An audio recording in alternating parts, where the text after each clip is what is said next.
Alright, that's all the setup done. I feel like that's enough. That was an MP3 called Spooky. I hope you enjoyed. Now we can do games. How's everyone doing? You doing good? So hello to Gary T, Anka, Yaku, Van Creeper, Claymore, AJ, Lily, Painticus, who's that? Painticus? J Profio, Sepherdorf, got it. Turtle Games. Hello, everyone. I'm very glad you've all come up. This is going to be great. So, the big question is, which game do we start with? I have absolutely no idea. Personally, this one calls to me because, well, it's called Mr. Longarm's Village, and I'm pretty sure it was not necessarily made for this game jam. Because it's a joke game I made for my sister's birthday, says the description. But, hey, that's fine. Seems like a good enough place to start. But I also kind of want to start with Necrobox. You know what? Screw it. Let's just jump into Necrobox. Okay. Well, this is Necrobox by Mutant Leg in the year of our Lord 2020, as it says down here. Wonderful stuff. This is all fine.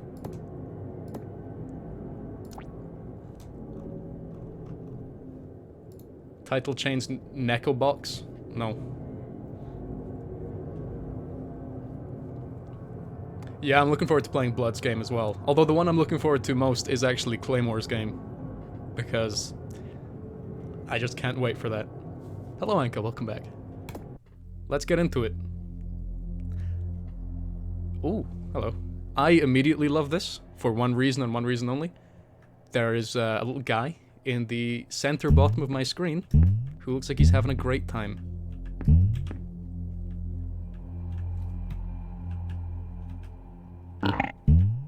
Okay, rather than reloading, R makes us jump. That's interesting.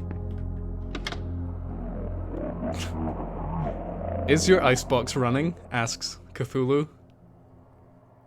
So I'm not sure if it's clear yet, but the premise of the game, you are literally being called by Cthulhu. What a time to be alive. I was actually blown away when I saw somebody was making like a full 3D game for this. I wasn't prepared for that. Alas, here I am. I gotta say. Oh yeah. Oh, that's perfect. Oh, just like in all of Lovecraft stories. You shoot the guys a couple times, and then bop. Gibbs all over. Beautiful. Wait, what was that? You can pick stuff up! This is E-Ball. This is the real E-Ball sequel.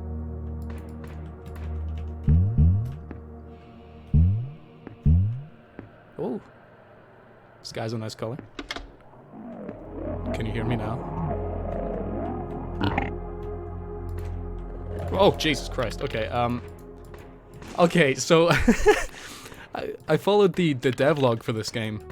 And when I saw the model for those little head crab looking guys, I assumed they were going to be much smaller than that. The pistol is extremely quiet. Ooh. Destructible environments. I like it.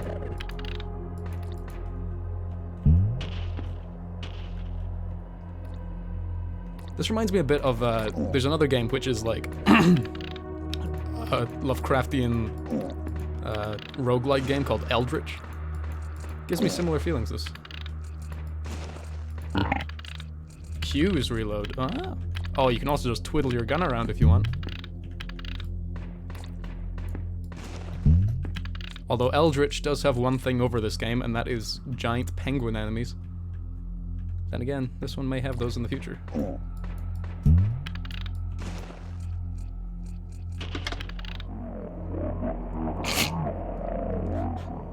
I see wetness in your future. Jesus, these guys are so much larger than I thought. I kind of don't want to kill one and just have one follow me around.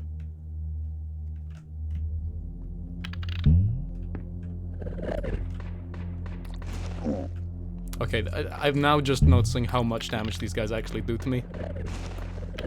It's pretty big. It also feels kind of like Dusk in a weird way. I guess it's the gun twiddling.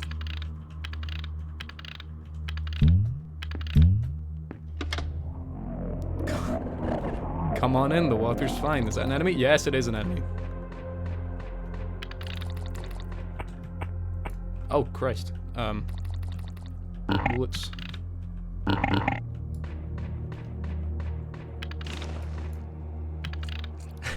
I always ask first. You never know if they're gonna be friends or not. Is the water genuinely fine? Oh, so it is.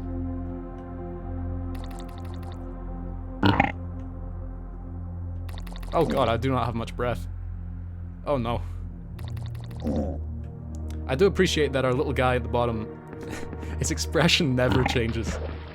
Like in most other games where you get a little portrait like that. Oh, hello. They'll change depending on how much damage you've taken, but this guy, nah. He's in a Lovecraft story, he doesn't show any emotion. He'll write like, ah, gadzooks on the walls, but he doesn't show it.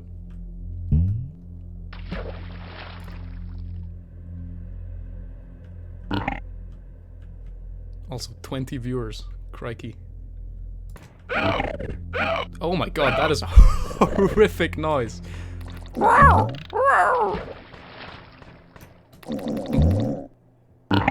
dead yet. I'm fine. Is Mr. Wall there?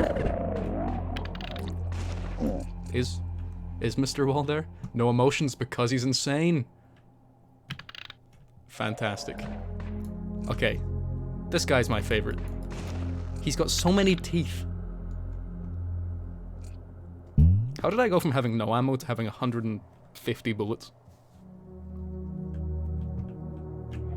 Wow. Yeah, honestly, in the nightmare realm that is the future, I do hope I become one of these crawly guys. Okay, I'm gonna see if you can kill someone with this. Hey. No.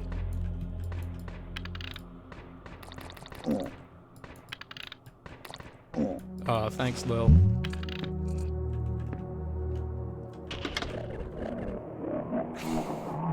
May I speak to Mr. Hugh? Jess.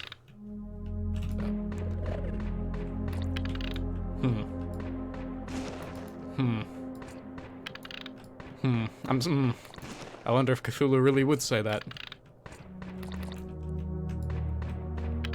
Kind of reminds me of that. There's an SCP, which is a thing that basically lives off scaring people, but it's also like super socially unaware, so it doesn't, you know, it can't tell if you're lying when you're scared or not. So it does like really basic pranks and thinks it's scaring people into submission. It's pretty good. I'll say my only issue with this game so far is the sensitivity is kind of weird. Hey, buddy. Oh, Claymore, you're that SCP? Oh, my.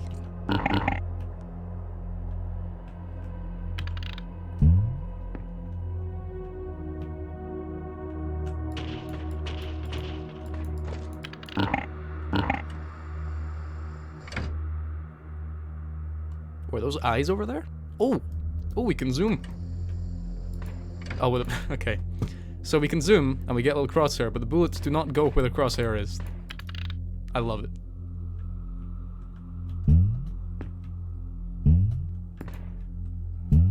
Is this the right place to be?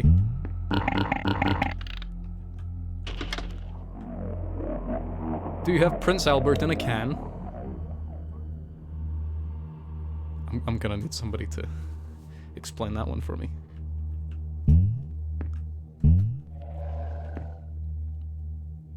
Oh, yes!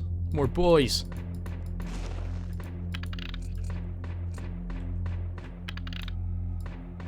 Oh, too many boys, if anything. Oh, what did that say?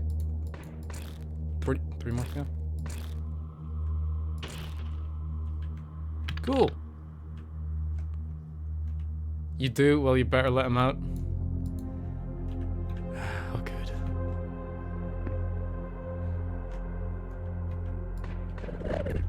I'm not entirely sure what these things are, but I guess that's kind of thematically accurate.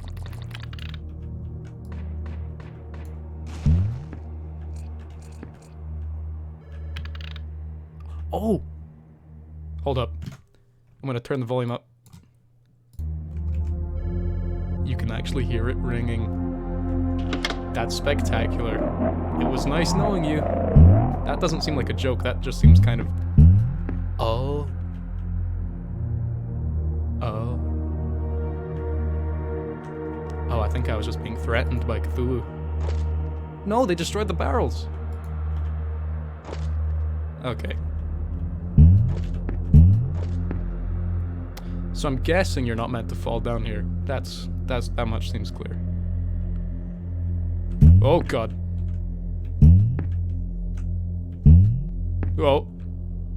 I'm in a tree. I'm fine. I'll be okay. Okay, never mind. Oh my god. Oh. Woo. This is fine. Oh god, they're on the stairs. Oh god.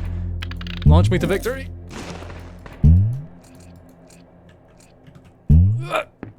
I'm fine. For a gem game, it's pretty spectacular. Save. Now, some of you will claim that I should have saved before I lost all of my HP. You guys are casuals. 14 HP, a dream, and 279 bullets. That's all a man ever needs.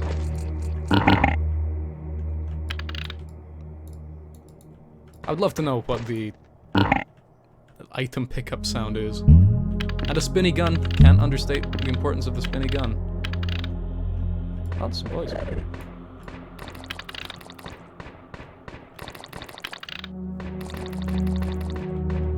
I wonder if there's ever going to be a game in which I don't refer to the enemies as some boys.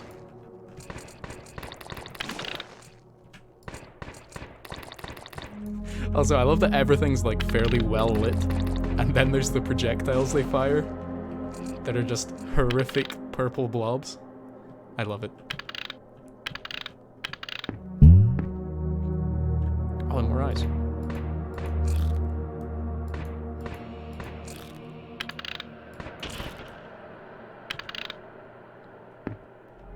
Thank you, Anka. That's just what I'm looking for in my media. Have we gone in here? Yes.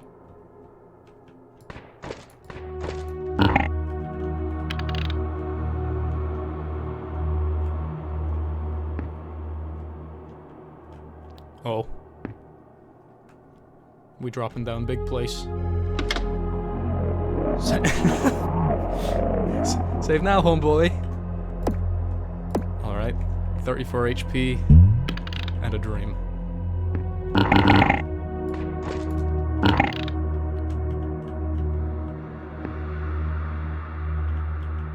This doesn't seem so bad. Oh, 15 more to go. Never mind. I take it back. 13 more to go.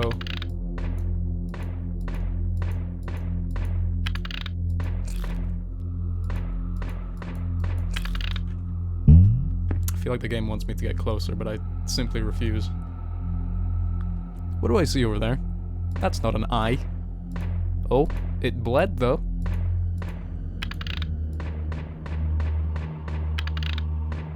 We could be here for some time.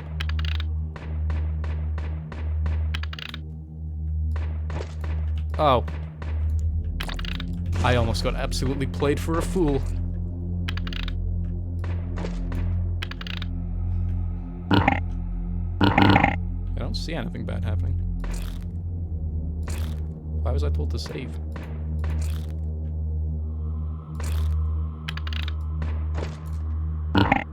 Oh, that's probably why. Ooh. Ooh, those are actually some really nice lighting effects. Oh, it's like the... Look at this stompy boy. Look at him go. I can hear another phone ringing as well. This reminds me of the, oh god, what was it called? Super hard to pronounce, but... The boss in Half-Life. The one where you go to Zen, and he just runs around, and he's got a big old sack of goo. You know the one. Gonarch, that's it, Gonarch.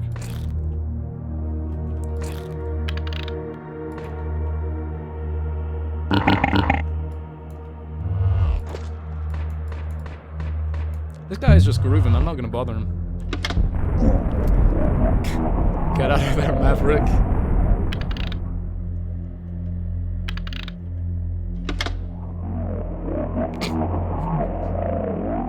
See you next crime.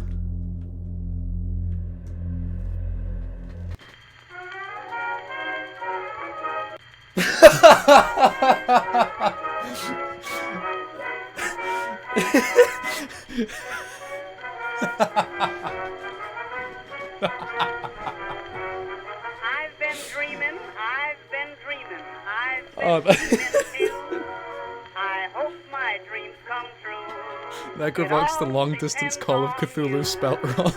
I'm suspecting that This is your wonderful. eyes have seen there's something wrong with me. This is spectacular. I love You it. know what I mean. Oh, I'm just crazy about your kisses. Dedicated to honey. H.P. Lovecraft, You know what I mean. who inspired and Oh, when provided your material lips for meet generations of mine, game I feel developers, so funny. comic artists, You know what writers, I video mean. makers, You're probably just a till the end of dream time. loveliness. And one day we You will do really it justice. know just how to Just not dress. today. You play and sing and everything so different That's wonderful. from the rest. I'd like to hear the preacher Yeah, I could say definitely use that as a we new emote. are. You know what The I little mean. dancey boy's just going. And in a year or so we both may have a... That was Necrobox. Spectacular. I love that. Now let's move on to one which looks a little bit different, because I have no idea what it is. Mr. Longarm's Village. It's Unity, that's promising.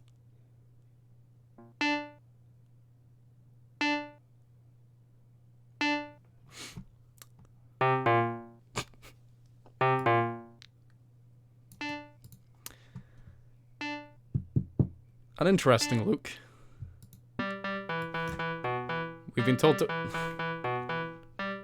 Okay, I fell through the ground. I fell through the ground again.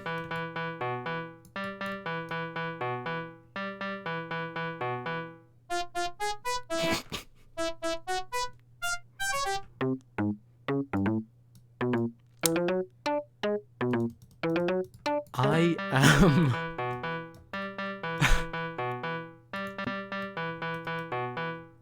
Oh, prototype. Oh, good. Fell through the ground again.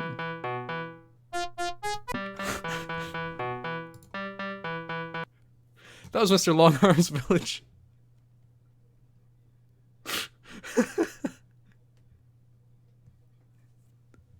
Keep playing, you coward.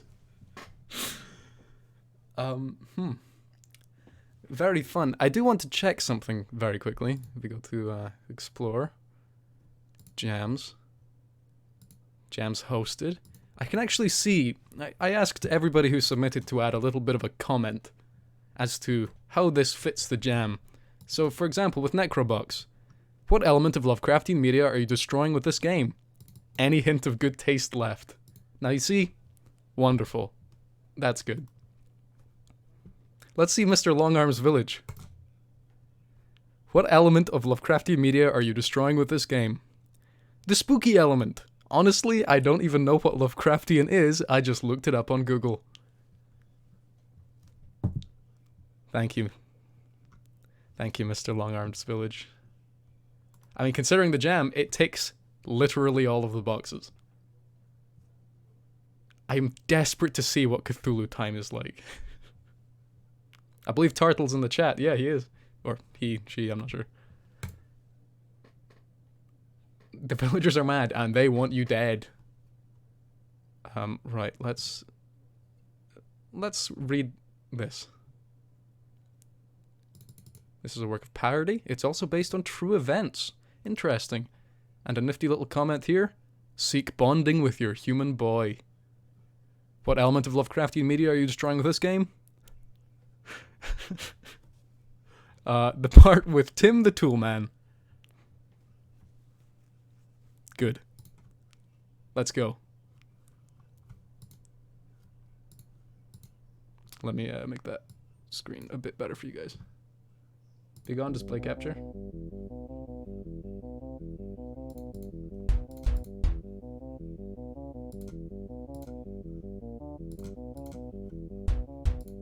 Now, does this work?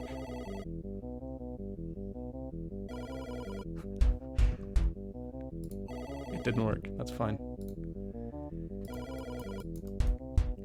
Firstly, let's just talk about made by Turtle Wizard. Additional programming, art, music by Frederick. Thank you, Frederick. Is there any way to get this bigger, or is this just how it is? If this is how it is, it's fine.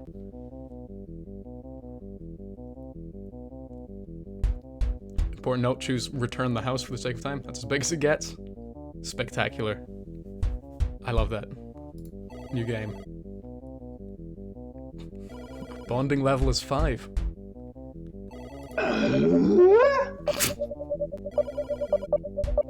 Tim says, oh boy, I think my son, Mark Anthony, is old enough to assist in the construction of this car I am assembling in my garage with my tools. Jeez, is it gonna do that every time?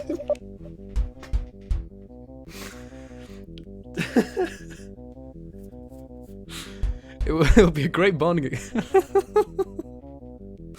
It will be a great bonding activity wherein I shall teach my son important lessons about life and about the opposite sex. Often the best.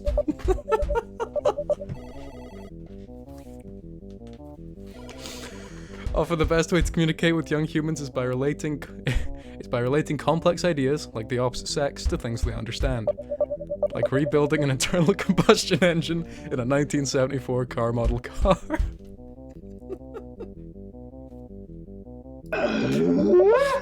Let's go see what my boy Mark Anthony is doing now. Enter house. I just got home from school. Time to play video games and drink my favorite energy drink, Extreme Cream.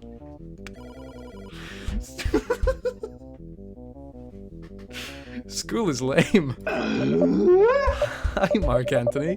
Hello, you are my son.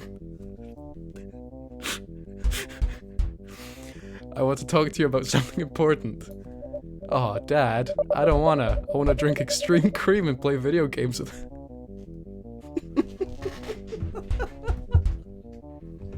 I play video games with my best friends, Wilmdar and Thragnath. What topic of conversation do you wish to discuss? Extreme Cream. Tell me more about Extreme Cream.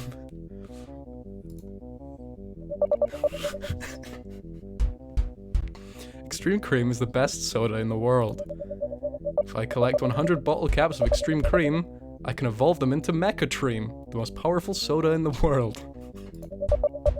I will download Mechatream into a floppy disk and hack my school's library computer. That way I can play Extreme Cream and video game all day long and win a skateboard. My username is SkaterKid1989. Oh, now do I say cool? Groovy? I think I'm gonna have to go with groovy. No, he didn't like groovy! Alright, let's talk about the car. Mark, I want to discuss my car in the garage with you. Cool. Can I help with the car? No. Never touch the car. Yes, I need help with the car. There she is, son. A 1974 car model car. The only car to be named car. There are only 3 of these made in Dunwich. Hey. Before the factory caught fire. Okay, start doing it again. It was under mysterious circumstances, son. There was no one left alive to tell the tale. Only 3 pristine 1974 car model cars. That is lame. How fast does it go? It looks like a car grandma would drive, and she's blind. Son, you have a lot to learn about cars and your grandmother. Now hand me that socket wrench. What? I don't know what that is. Can I go play video games now? You're not my real son. Maybe cars aren't for you. You're not my real son. You're mean. I don't care about your stupid car anyway. I'm gonna go grow up and be professional at video games, and I'll be rich. No! I can't seem to bond with my boy. I should have been kinder. Maybe Wilson has some advice. To the backyard. Oh god. I don't like this guy. Hello, Wilson. You have always been the friend on the other side of the fence and offered advice in the past. I have come to you again. I need help with my son, Mark Anthony. He doesn't seem to want to bond with me. I've tried to instill in him the same admiration for motor vehicles and motorized tools as I contain within my own heart. But it seems Mark Anthony is mostly interested in something he calls video games. It's like TV, but with more buttons. What should I do?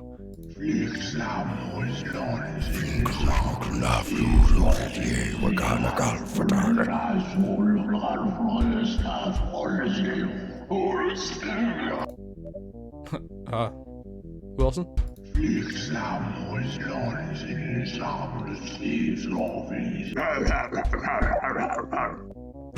Yes.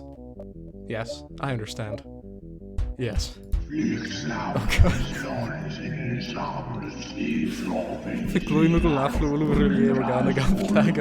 Once again.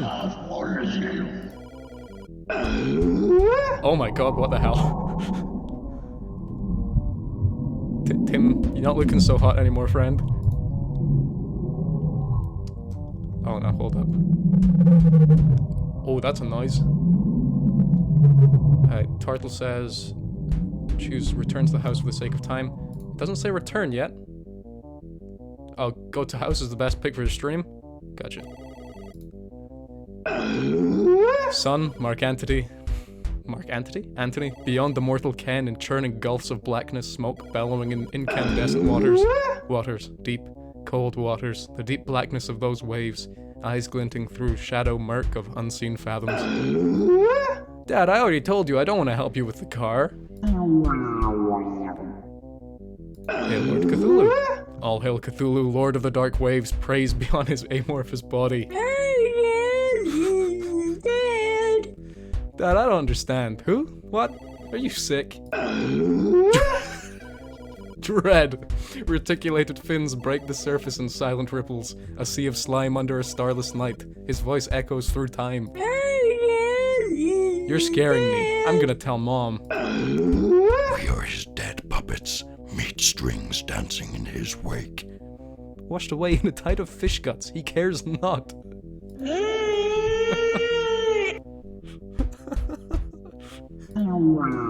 Bonding minus 669. I feel dizzy. Where am I? Where's Mark Anthony? Wilson? What are you doing in my garage?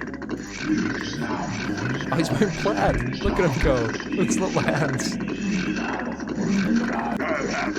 Wilson, have I shown you the 1974 car model car? There's only like 3 of it in the world.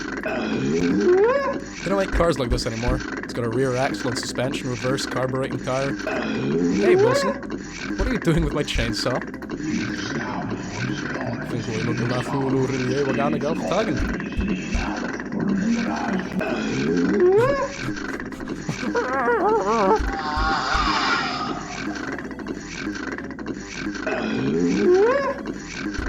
Well, there we have it. Okay, we're gonna. Yep, that's it. Turtle, let me tell you. That was magnificent. That was beautiful. Mwah. I love it. Excellent. Amazing.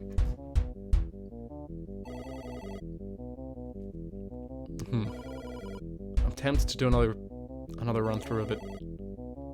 I'll do another run through of it after we've been through the other games. Magnificent. Let's play...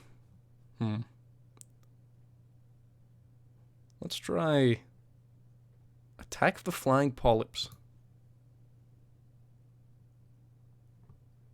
Oh, this one has like a whole thing. Oh my goodness. This one has a significant quantity of effort put into it. Oh, it's a prototype. Cool, cool. Cinematics created in Blender. With story thus far, just another routine dawn patrol. Or so thought Hauptmann Suki von Kleinschmidt as she clambered up into the cockpit of her not-so-trusty Pfalz D3. Yeah, Avatar's off doing the games himself. Which is fair. Is that Polyp wearing sunglasses? I certainly hope so. They do seem a bit reflective. I'm very into it. If only due to the unforeseen encounter with an Aurora Borealis over the front, the aircraft and its pilot are inexplicably whisked away almost 1900 years into the future, by which time the events of an ominous foretelling have borne fruit.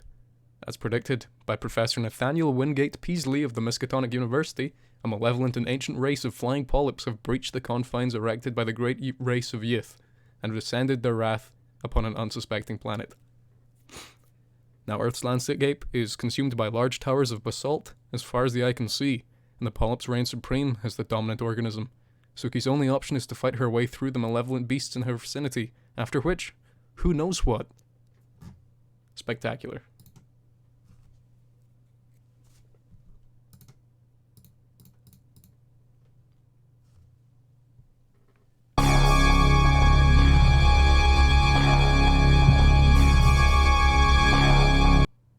Gonna turn the volume down a little bit for you guys. This has got a real puppet combo vibe to it. Oh my god, I'm gonna turn it down even more.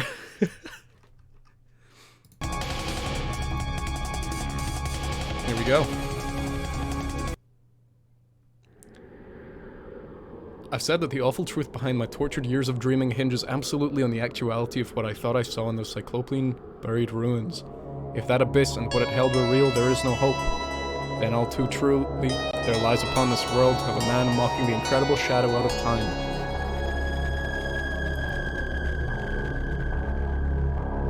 Jagdstaffel 10, Imperial German Air Service, Harbonnier, France, 1918 AD.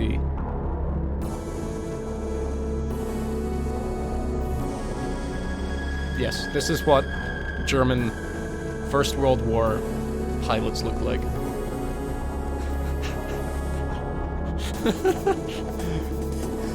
This is our hero, Hauptmann Suki von that. Oh god, the weebs in the chat are gonna go wild.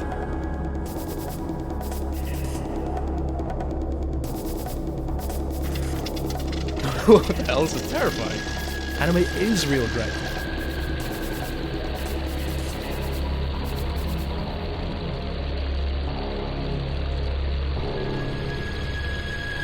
Garrity, I already hate this. Anka, don't listen to the Lily propaganda. I'm not the biggest weeb here.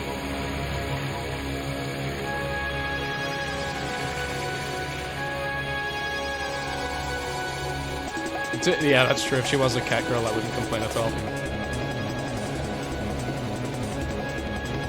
I was not expecting it to be full-on cinematics here.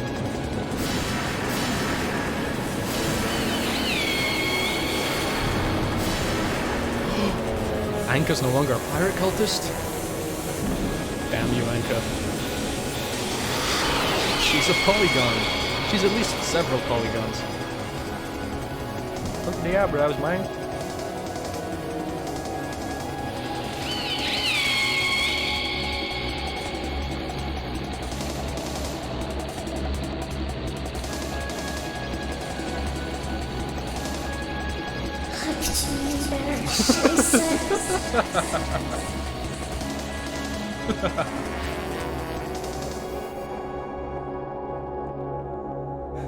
The year 3908 AD. Loading. Wonderful. Oh god, how do I... Okay, hold up. I need to turn the volume down. Okay, arrow keys, space, gotcha.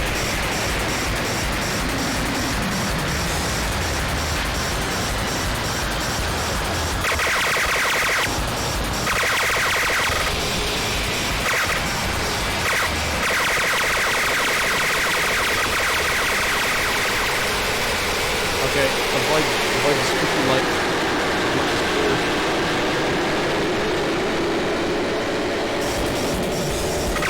What is this music? Oh no.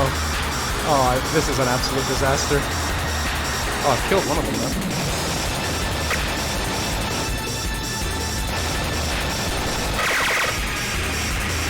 Oh. This is so intense.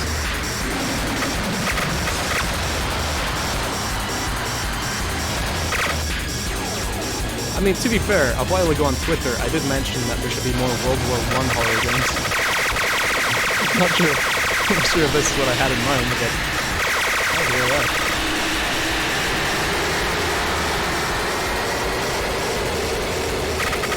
I did ask for it. AJ, we're just kind of chilling. It's all good.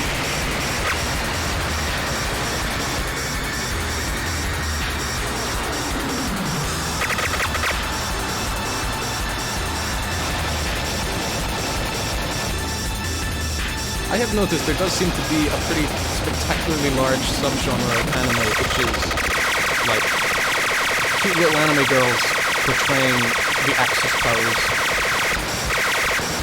So this isn't that far away from it.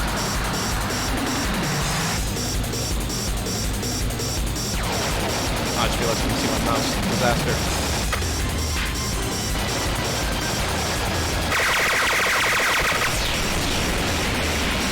It killed 2 of them, I'm around 60% HP, and the music is showing no signs of calming down.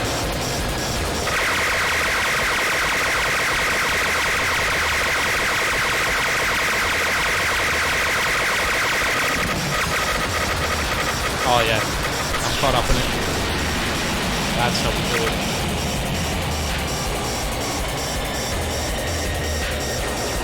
Why are they pinatas? You see, I would make it quieter, but if I turn down my volume anymore, I just get no sound.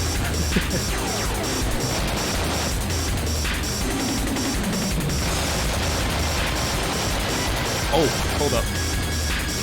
I need to try this. I see a gap in this texture. Can I fly through it? I cannot.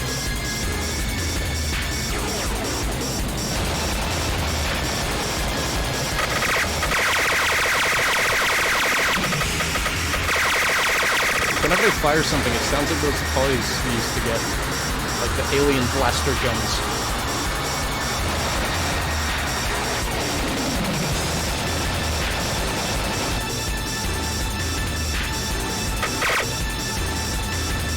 Oh no, don't exit mission.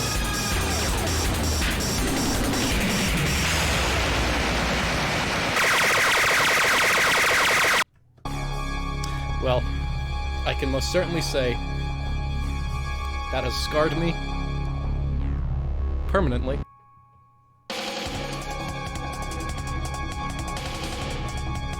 And honestly, that's I think the most it's gonna get out of me. That's by Jesse Ham. Let's see what else Jesse Ham has made. Okay, so Attack of the Flying Polyps, Ace, Plop Fizz Boom, great. Bessie Coleman, Barnstorming Endeavors. I'm noticing a lot of... Okay, there's like a lot of flying games, sailing games, and then there's snails. What is snails? Oh my god, this looks amazing. Add to collection. Looks interesting. Let's move on. Next, let's do Infatuated Innsmouth. I believe this one is a text adventure, but here we are. That's fine. Actually, I do have a visual aid for this one. So Jasper Profio sent me this little image on Twitter and said this is what the characters look like. So visualize this. There you go. Characters.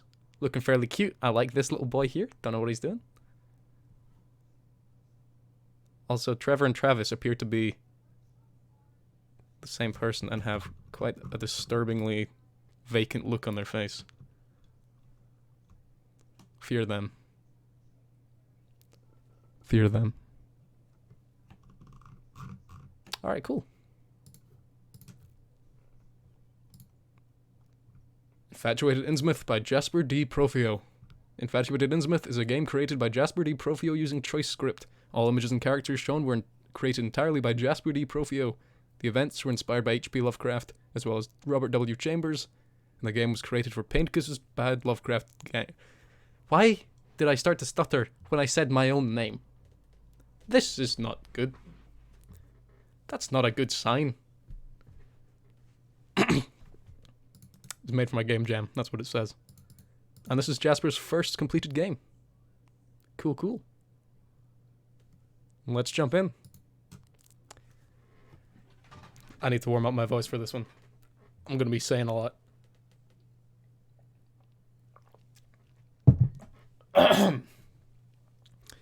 The bus arrives in town in the early morning, carrying a single passenger into the quiet streets of Arkham, Massachusetts, just as the sun begins its laborious climb above the horizon.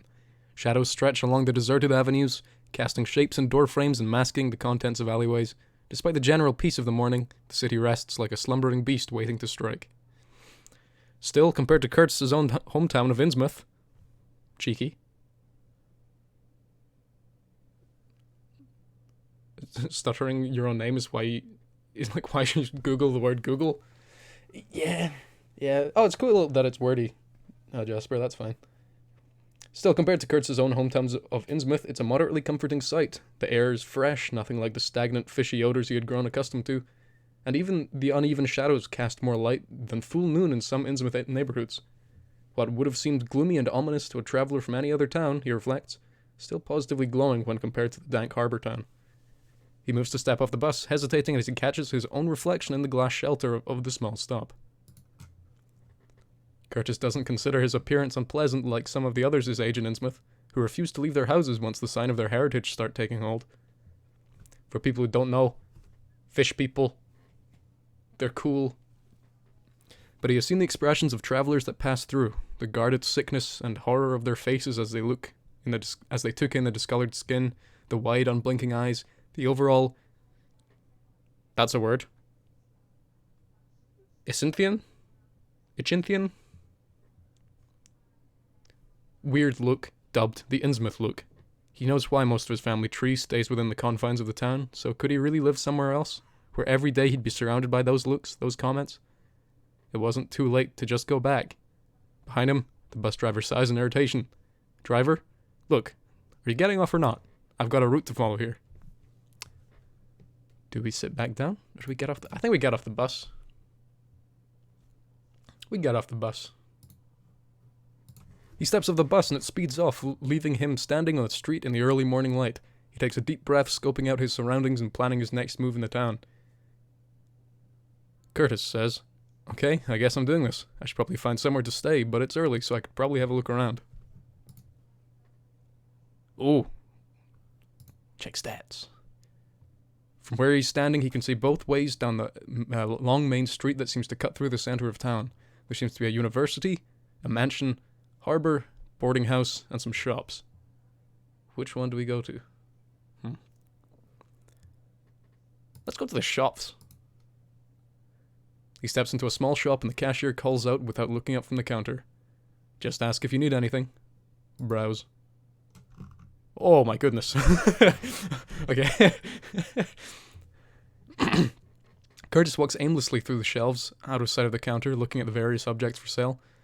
He turns a corner and jumps as he comes face to face with the shopkeeper. "Ah, you walk really quietly." "Ha, what do you mean?" The shopkeeper looks up from restocking a shelf, double taking as he sees Curtis's appearance. "Whoa. Hey, you should check out the carrying place at the top of the hill. They're super interested in weird stuff. Not that you look weird. Well, you kind of do. I get it. Anyways, I gotta finish stocking. Just ask if you need anything, okay? He turns back to his work, and Curtis rounds the corner and heads back towards the front of the store. He passes by the front counter and freezes. Wait! It's these boys! It's the creepy lads! It's our boys. Wait, weren't you just over there? What do you mean? The cashier looks up from the register in confusion and double takes as he sees Curtis's appearance. Hey, you should check out that carrying place at the top of the hill. They're super interested in weird stuff. Not that you look... You literally just said this to me. I've been standing here since you came in. I just walked past you restocking the shelves. What's going on in here? Idiot in command, this is currently a text-based entry into the Bad Lovecraft Game Jam. And we are a boy from Innsmouth, arriving in Arkham, which is, much nicer. And currently we're in the shops, so there you go. Also, thank you for all the labor vouchers. The cashier stares blankly at him for a minute, then lets out a laugh and smacks his forehead, turning towards the shelves. I think I know what's happening here. Hey, Trev, did you see a fish guy a minute ago? A second figure pops his head out from around the corner, and Curtis can only stare dumbfounded as the two identical men with soulless eyes. As the two identical men converse from across the store. Yeah, I said he should go see Jess. She'd flip.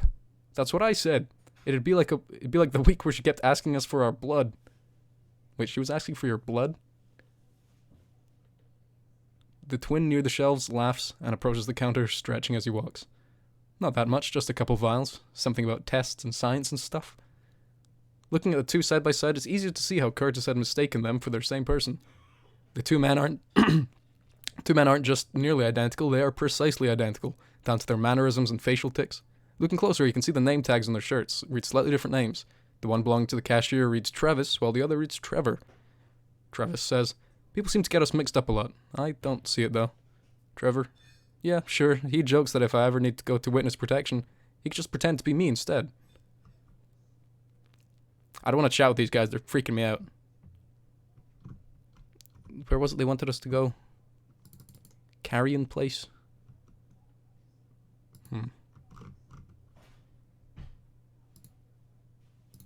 Let's go to the harbor. We're a fish guy. We'll make some friends. He follows the street down to the harbor, feeling a strange sense of calm around the familiar salty smell of the water and fishing boats. The small inlet of ocean by Arkham isn't nearly as big as the familiar harbors of Innsmouth, but it is decently sized and home to a few larger fishing boats that have already set sail for the day. Water laps calmly against the cool grey pebbles of the shore, and for a moment the sight almost makes Curtis nostalgic for his dreary hometown. He breathes in the salty air, remembering the younger days when he used to swim through the dark water with the others, racing each other to who could reach the land the fastest. One by one, those friends had all returned fully to the sea or refused to leave their homes, until he was left alone on the shore, staring wistfully at the companionship that was now just out of reach. Far off in the distance of the water, he spies a swift glimpse of movement, the flicker of a school of fish grazing the surface, or a distant cousin drifting further than most from their usual home. I feel like this needs some background music. Love Shack? Hold up. I will do this.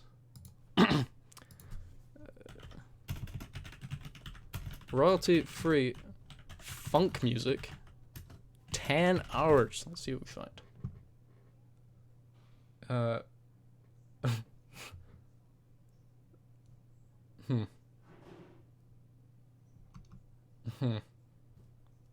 My options here are a little...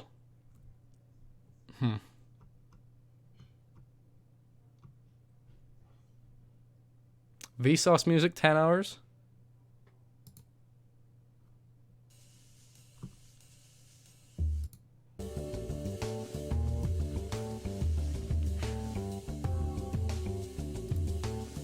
I'm totally on board with this. I don't know if Lovecraftian funk music is a particularly... It's a really good frame. I don't know if it's a particularly good or well-established genre. Return to the Water is an ending. Oh, this is extremely text adventure. I love it. Let's go to the mansion. He follows the road uphill until he reaches the yard of a large Gothic mansion sitting at what looks to be one of the highest points in town. It is beautiful, a true testament to some of the extraordinary architecture he has seen since arriving in Arkham. Above the door in large metal letters is the name Carrion. Noish. As he approaches the front door, a figure appears around the side of the house and freezes, evidently surprised to see a visitor. Oh? Oh my gosh. He braces himself for the inevitable reaction to his appearance that such a nice-looking lady would almost definitely have, and prepares himself to apologize and leave quickly. Instead, the woman smiles and bounces forward to look at him closer. You're from Innsmouth, aren't you?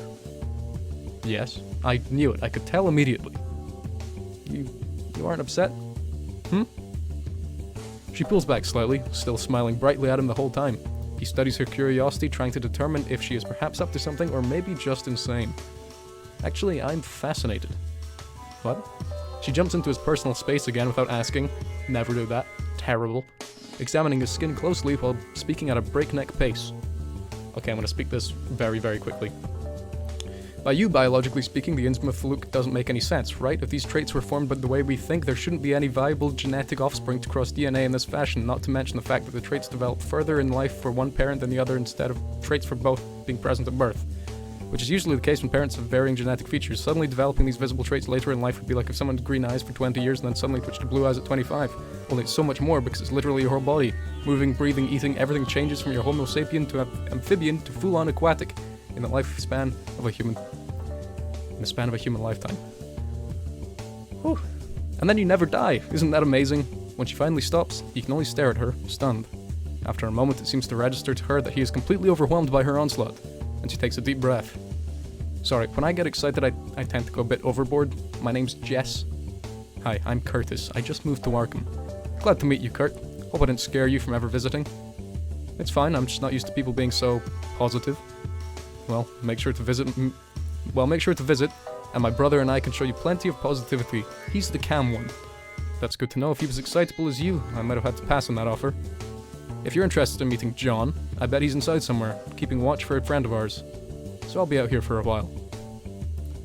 Okay, I forgot about these boys. Sorry, lads. So Jess and John are the two we just met. And there's Curtis. So it looks like there's two other characters to meet, Sam and Tonya. Let's go to the university. He approaches the quiet school campus, taking in the impressive architecture and overall beauty of the historic buildings. There's a large multi-story library in and out of which students are milling with textbooks of varying sizes, and a few more buildings where classes are no doubt being held. A few students glance his way and murmur. Yeah, the music fits oddly well, right? Oh yeah, Idiot in Command. We played Mr. Longarms. I can show that one again later on. It was a real pinnacle of game design. It was good. It was great. You'd love it. A few students glance his way and murmur under their breath, and he can't help but feel slightly self-conscious of his appearance. Not many Innsmouth residents made their way to colleges, let alone the esteemed Miskatonic University. His thought process is interrupted as he spies a strange figure lurking by one of the buildings. They quickly move around the side of the building and seem to press their hand again. You see, now that you've mentioned it, I can't unsee or unhear how good the music is. They move quickly around the side of the building and seem to press their hand against something inlaid in the bricks. A moment later, a small passage is opened to the next figure, and they slip into it, unseen by anyone but Curtis. Yeah, we're going to investigate the hooded figure. Following where he had seen the hooded figure heading, he investigated the bricks for signs of the secret passage he had seen them use. After a moment of searching, the section of bricks slides back and a hidden door swings open. There's a set of steps leading down to the dark, shadowed basement, but no sign of the hooded figure as he makes his way quietly down. Down a candle lit corridor, he begins to make out a series of eerily glowing lights and the sound of a woman murmuring in a low voice. He reaches a doorway and sees the hooded figure standing in front of what appears to be some sort of altar. The altar itself is emanating the ominous incandescence, and the shiver runs down the spine at the sight of it, along with a strong feeling that he shouldn't be here if he wants to remain safe. Watch the ritual? What's the ritual? The figure has her back turned to the door and is repeating a phrase under her breath. I've already seen what the phrase is, and I'm a big fan of it. I'm gonna take a drink first. Forming symbols in the air with her hands as she chants. She's in front of an altar in the form of a terrifying form which Curtis is unfamiliar with, but some of the traits remind him of depictions of Dagon he had seen in Innsmouth. But others are different, if equally haunting. fin glui mukulnaf, lulu rilye waganagal fatagan. In the shadows cast by the ethereal glow, forms twist and writhe wildly. Massive shapes undulate behind the altar if the enormous cyclopean beasts are attempting to force their way into the small basement room. Despite the room being mostly empty, it feels very crowded. The glow spreads under the floor, and while the figure still seems unaware of his presence at the door, undulating forms have begun to writhe in the direction of his feet. He takes a step back, then another, then forms swipely. I'm so... I'm reading too quick. The forms swipe furiously at the space where he had been standing. He stumbles, landing hard on the concrete floor. The figure stops chanting and turns to face the hall with a furious glare. What are you doing in here? Scrambling to his feet, he runs full speed down the hall and out of the basement, only stopping to catch his breath once he is out into the open safety of the campus.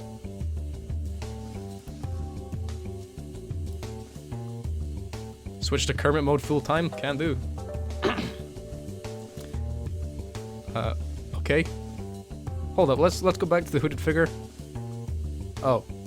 I thought it was just gonna recycle the thing, but no, this is a new thing. Okay. Following where he'd seen... Yep, okay, so he goes into the hidden passage. Goes into the creepy room. What the heck? In the room, there is a large statue of a terrifying form which Curse is unfamiliar with, but some of the traits remind him of the depictions of Dagon he had seen in Innsmouth, but others are different, if equally haunting. The hooded figure doesn't appear to be in the room, though there are traces that someone was here very recently. He shouldn't have come down here. Someone seizes at his throat from behind, clamping down on his windpipe with inhuman strength. He struggles against the assault, but quickly begins to grow weak from the lack of air. The world around him begins to fade out of view and grow very dark. I got ending 5, the ritual ending. Guys. I think I lost. Switch from Kermit to Christopher Walken and back intermittently. I think you've just described my entire life. When he regains consciousness, he is lying on the floor of the room. The walls have an eerie glow, and behind the glow of the shadows seem to shift and move as if concealed behind a curtain. He attempts to move and feels a heavy weight pressed down on his arms and legs, as if something immense were directly on top of his chest. The more he struggles, the more forceful the pressure becomes. Blearily, he becomes... Blearily? What a wonderful word. He becomes aware of someone speaking, a woman's voice, repeating a low chant over and over again. The hooded figure he had seen before is standing in front of the statue with her hands spread, her back to his prone figure.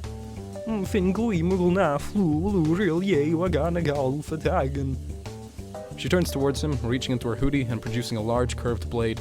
A shiver of fear spreads down his spine as he realizes what she intends to do. He begins to struggle anew against the unforeseen force holding him in place. The figure seizes his head in one hand, lifting his chin and placing the blade against his neck. In the glow of the walls, he can see strange lights in her eyes, the lack of any type of humanity in them, as she prepares to complete her ritual. I think we died. I think we died, guys. Be gone, Vsauce. We very much died. Jasper, how many endings are there to the game?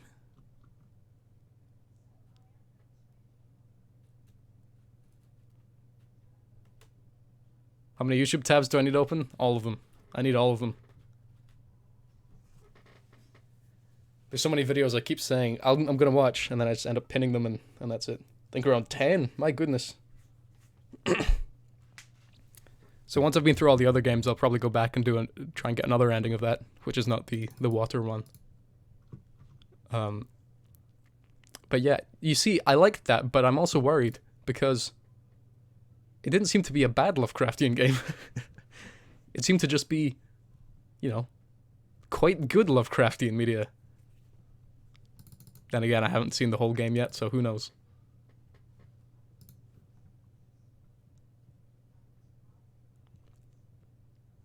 Cthulhu time. Right, let's play something that's not going to require me to read out a lot. You accidentally forgot to make it bad? I mean, fair enough, it works. Although these guys still freak me out. Into their cold, dead eyes.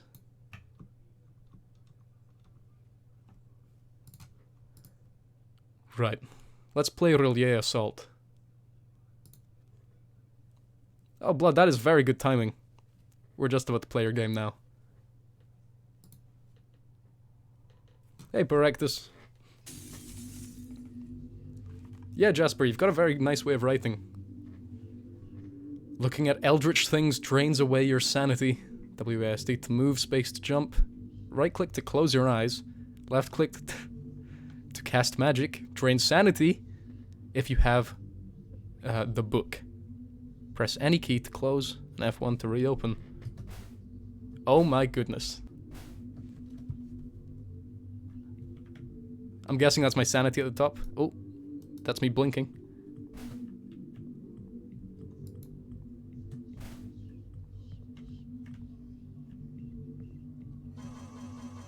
Oh, is that draining my sanity? I imagine that's what that noise is. Yeah, that's what that is.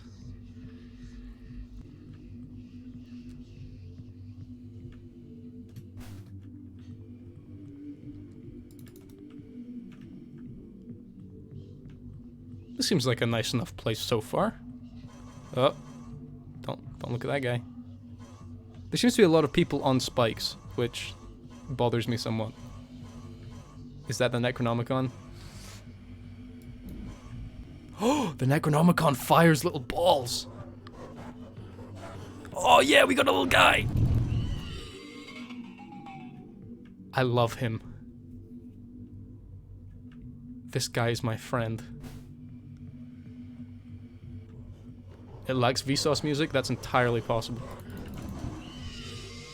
Okay, I need to be more conservative with my sanity. I'm just blasting it left and right. It says Necronomicon on the spine. Nice. I cannot get over how much I adore the walking animation on those guys. They're creeping around, coming for your vibes.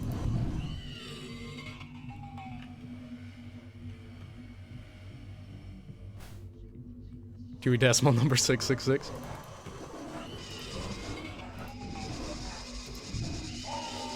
Cthulhu has taken your mind. I lost too much sanity. Let's try that one again. Yeah, I keep forgetting to close my eyes.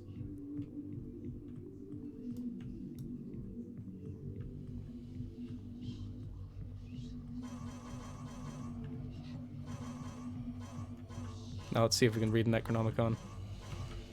Oh yeah.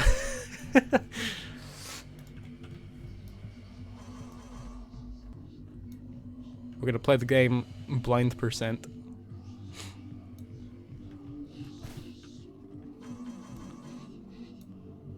Nope.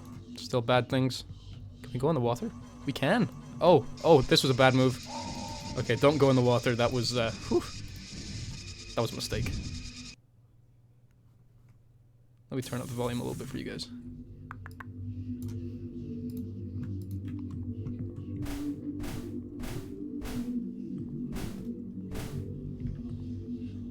Let's go this way.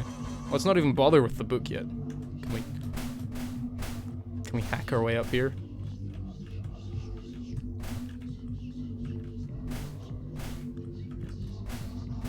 I don't believe we can. Damn it, Blood, you've made a game too stable.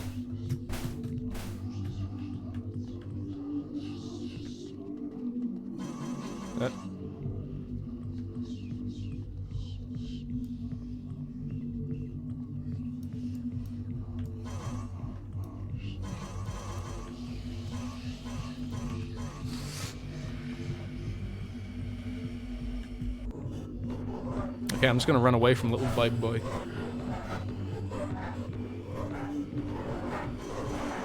Are there no secrets? That's fine, Blood. That's all good. Oh god. Okay, so killing them is a good idea. Joking about calling the fish people Dagonians? That would have been cool. Okay, so kill boys. Don't look at scary things. Blinky blink. We're all good. Oh yeah, Blood, you were saying that you were having difficulty finishing this, right?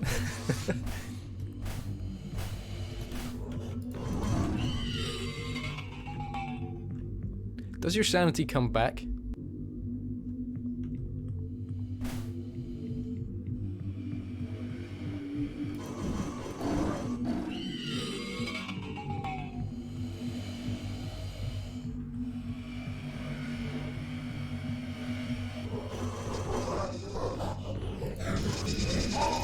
Cthulhu has taken my mind. I will say, it's going well. Just have to close your eyes.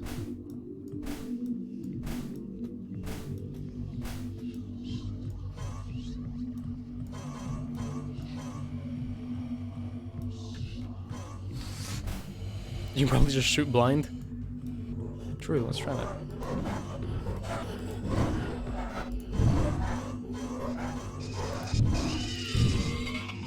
Okay, shooting blind was not the play.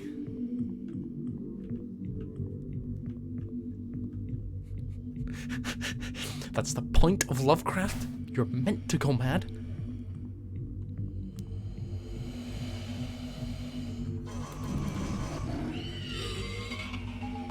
I didn't have time to include a pacifist ending. Good to know.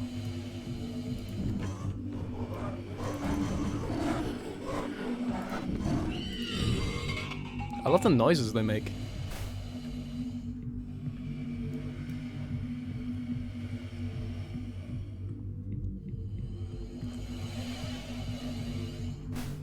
They do sound vaguely like pigs.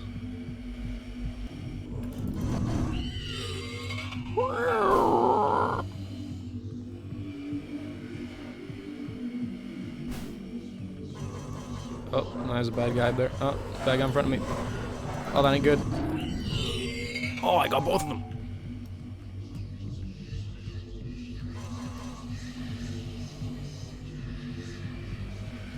Just don't look at the vibe thieves. Oh, that's a big boy. Oh, I killed the vibe thief.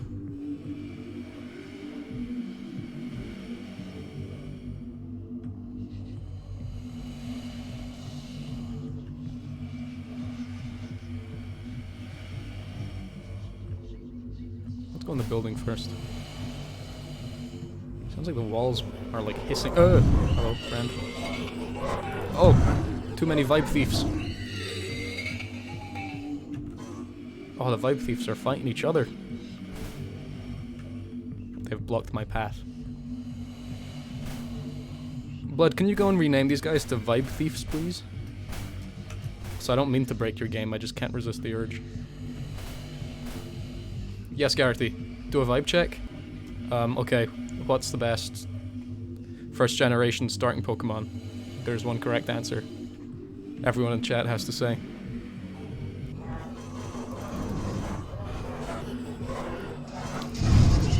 Oh, no, no. Just run. Just run. We'll be good. Vibe Thief defeated. Squirtle, I don't like Pokemon, Bulbasaur, Dagon. Yeah. It was actually a trick question. I love all of them. The only person who failed was Anka.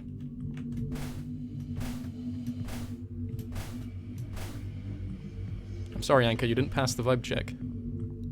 I don't know what this entails for your future, but it's not good. Oh, is that a bad thing? Should I be looking at that? More vibe thieves. It's okay, I'm used to failing. Oh no, Anka. I take it back. Everyone else failed. You passed. Is that a skip? Yeah, that's a... No! Cthulhu! Cthulhu keeps taking my mind.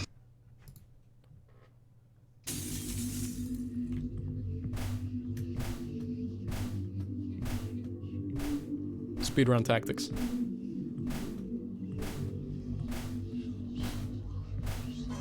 Oh, absolute hacks. Look at the ground. You're good. Except you can't really tell where you're going, but that's... I'm so lost. Never mind, I immediately take back this.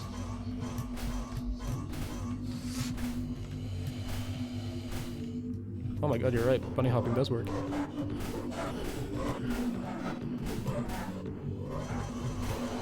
Speedrun tactics. Speedrun tactics.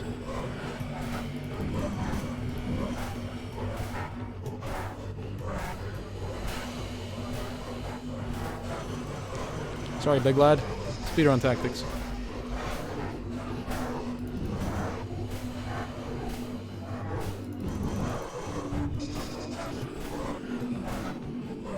Oh, what's that, Anka? I'm so dead. Look at me go. I am impossibly good at this game. Never mind. I hate how this is working.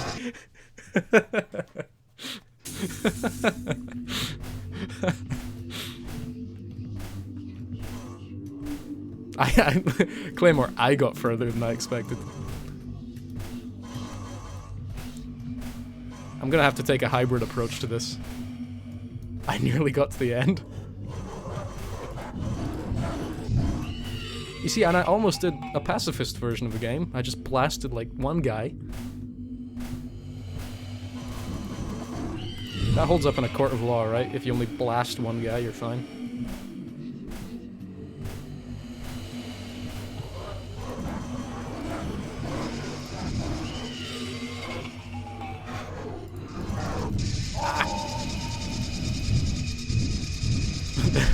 The somewhat pacifist run. Legally, you're allowed one blast. Oh, can we Necronomicon jump? That's an excellent question.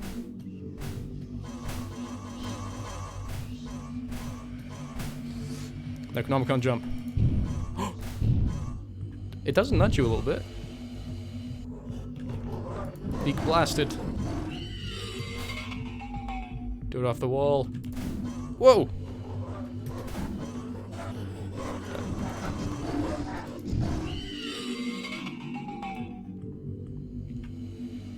Good to know that closing your eyes is just sort of a win-all situation for sanity loss. Oh, is this the... Yeah! This is the way... This is the fast way. Even Cthulhu has to answer to consent. Oh, blasting yourself off the wall usually gets you further because the explosion is closer to your character. Anka, you are a wonderful font of, like... It seems to be specifically, like, FPS information. It's wonderful.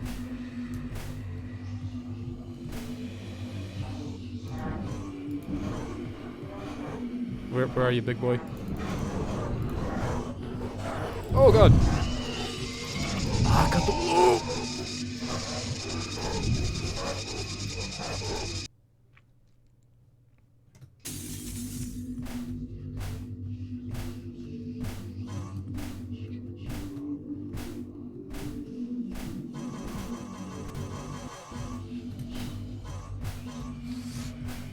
I did get sandwiched, and I'm not happy about it. I'm not gonna lie, you're better at this game than I am. Fair.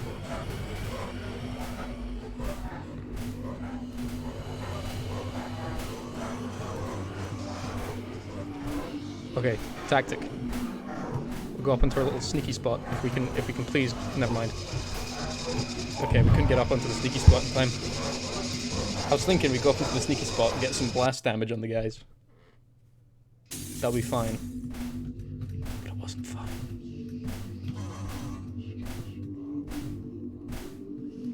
Now, Blood, did you say there are no secrets in this game? Or there are many secrets and you were just lying? Or that there were some? Really, I'm giving you a whole spectrum of potential answers here.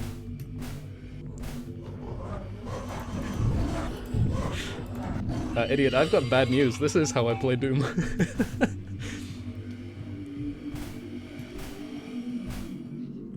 There's one and only one secret.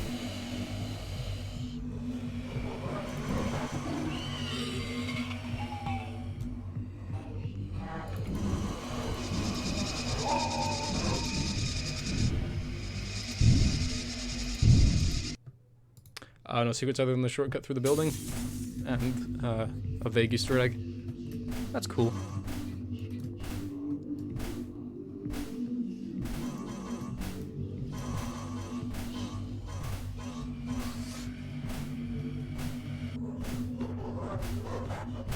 Yeah, Psycho, this game is basically just about me, and it's making me uncomfortable.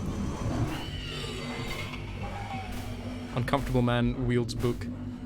I'm going to draw paint as a cat girl. Thank you very much. Hold on one sec.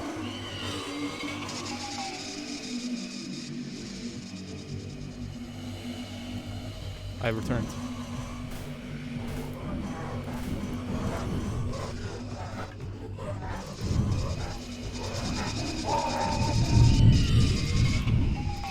Catboy paint uwu. And other cursed phrases.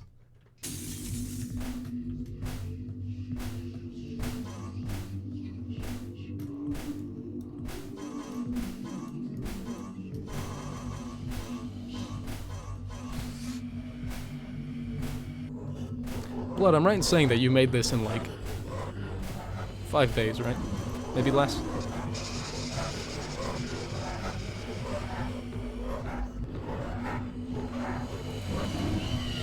I still need to play Sekiro.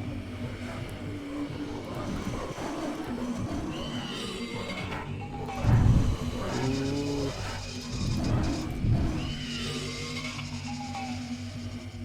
That's crazy. The boss fight's the most aesthetic part, then I definitely need to reach the boss fight.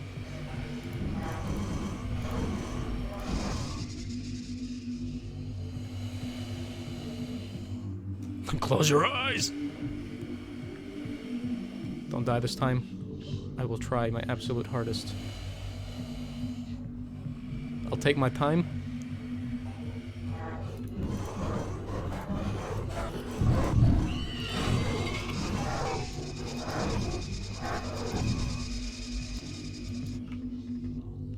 Ooh.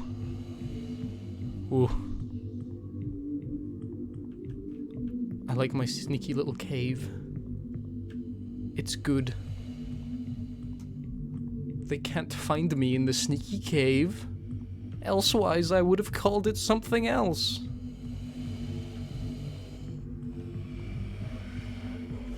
Okay, so I run in here, close my eyes, run out.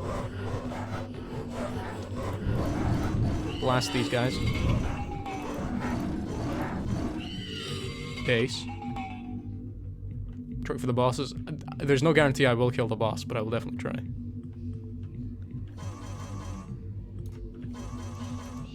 What is making me mad there? Is it the big thing in the middle? Is the big thing an enemy, or is the big thing just a big thing?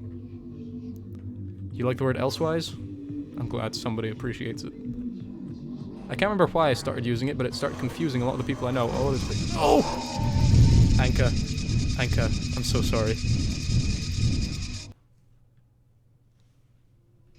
Anka, I told you I'd do it and I didn't. It's okay, you tried. Thank you, Anka.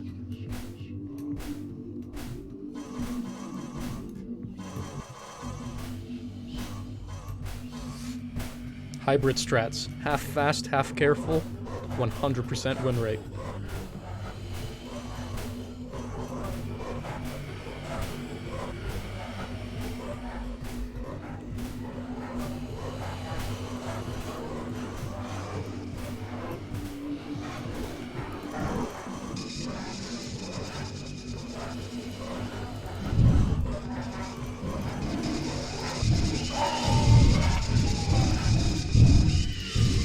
Well, you can keep firing after you die.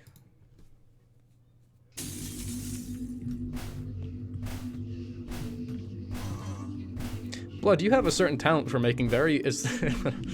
Be quiet, Garrity. 100% win rate's subjective, okay? Blood, you have a talent for making very visually unique games. Between this and the fishing one I played, what, a few days ago?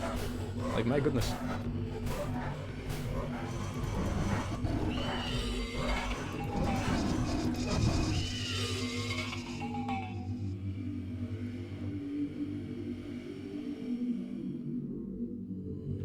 So much sanity.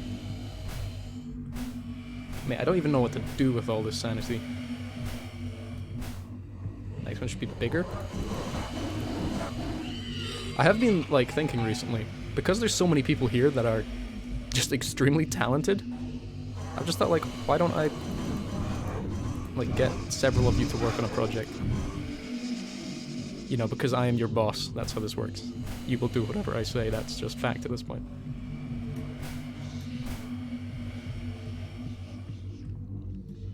I am a mob boss, it's true. Idiot, you'd be my muscle. Garrity, you'd be the marketer. Claymore, artist. Anka?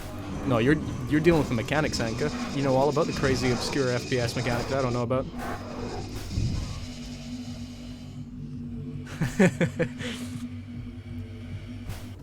AJ, you're the wild card. Every group needs a wild card.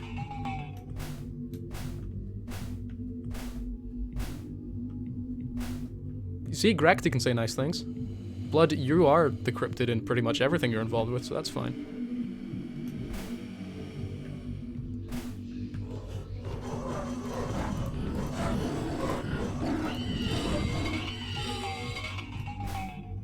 We can get Tartle to do the writing. It will be immensely cursed. It'll be great.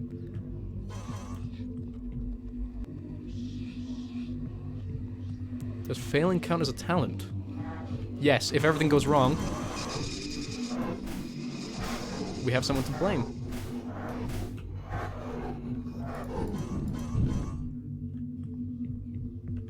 Okay, I'm getting unbelievably tense at this stage. Because I don't know what lies beyond this part. Oh god. Sanity, come back. Anka dabs on MLG. Okay, don't go in the water. Water bad. If Lovecraft taught us anything, it's that water bad. Oh, jumping mechanics. Yes. Yes. Yes. Yes. Yes. Okay. Okay. I'm ready for whatever this is gonna be.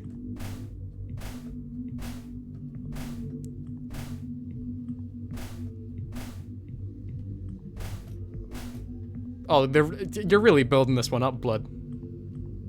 Get your eyes closed a lot.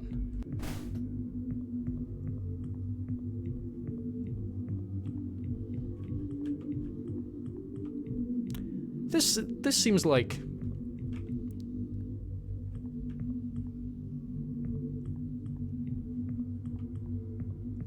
Oh god, that's gonna be it, isn't it? That's it. Up there. Oh, that was just the thing popping in. That's fine. What? It's okay, just run. Just run, just run. No. Is that like the Mothman? It looked like the Mothman. Okay, now that I know the way, I might be able to sprint. Because I'm thinking the guys won't know how to cross the water. Gremlin demon. You see, AJ, I'm not understanding if you're implying it's a gremlin or a demon, but I imagine it's now both gremlin and demon. It's literally impossible for Cthulhu to kill you if you stand still and close your eyes. Can you not whisper evil truths into my ear and make me go ooh? Because that's how I would do it. Blood can punch you later.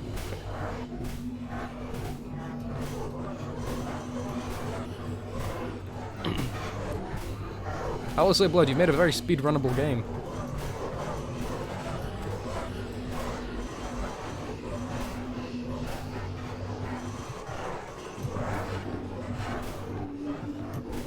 The tactic worked.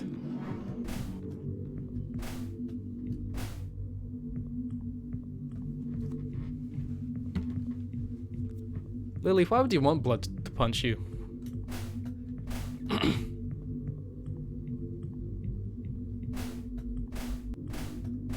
Because why not? I mean, fair. Every day's a new experience.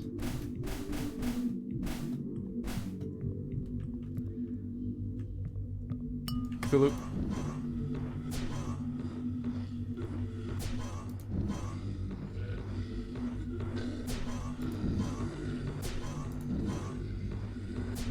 Okay, I'm gonna need to open my eyes to find out where it is.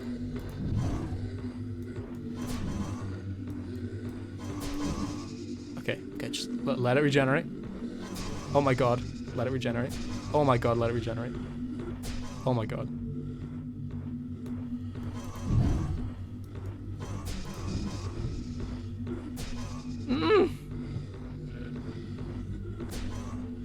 Open. Fire. Bruh.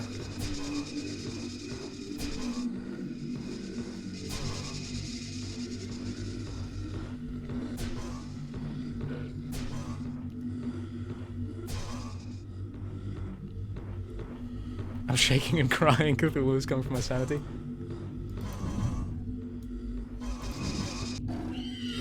The only thing left is to walk into the sea. We killed Cthulhu. Oh my god, everything's lit up now.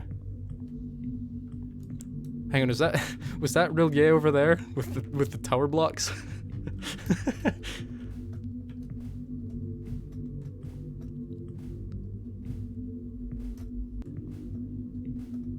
Yeah, it looks so cool when the fog's lifted. Let's take a look at Cthulhu. It's kind of hard to distinguish. Oh! Oh, his corpse teleports as well. Oh god, that's freaky as hell. What? Oh god, I don't like that at all. Look at him go. Well, let's walk into the sea. Ahoy hoy. Good job. You are the Cthulhu now. Good job. The final vibe. I loved that. That was so good. Thank you for all the good jobs.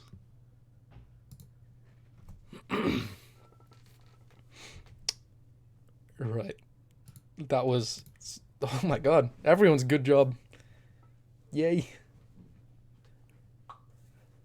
Right. There's one that I can't launch via itch for whatever reason. But, I got it here. Jumpscare.gif? Yeah, so... Yeah, it's not so much the GIF that matters. But I've made a new notification for if people subscribe to me. That will immensely bother me. And it's more the audio that's going to do it. Just realized I can bring my volume up. That's why that game was so quiet, because the flying one was so loud. Here we are. Right. Miskatonic Brain Drain.exe. Okay, let me see if I can make that big for you guys. Ooh. Oh. Let me see if this works. Oh, it does work. Okay, so you guys are viewing it in a much bigger window than me.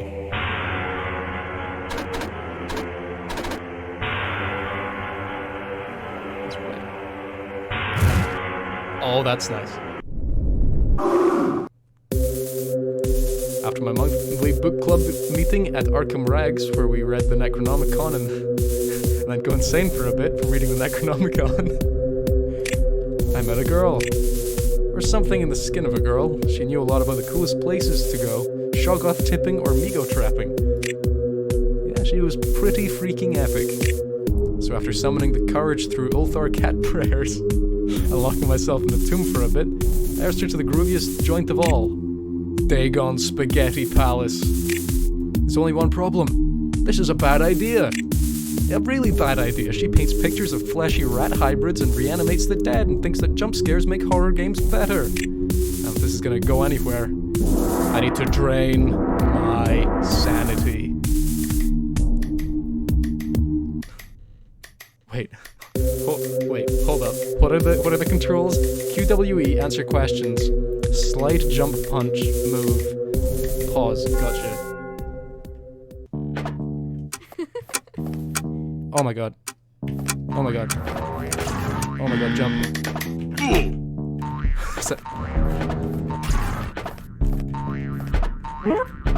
Is this good?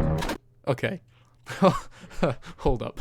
I need to get in the zone for this. Whew. Whew. I secretly vague tentacles.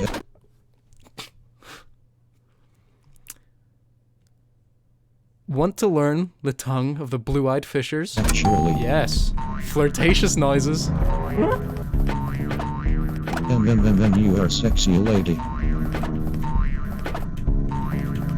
Oh god.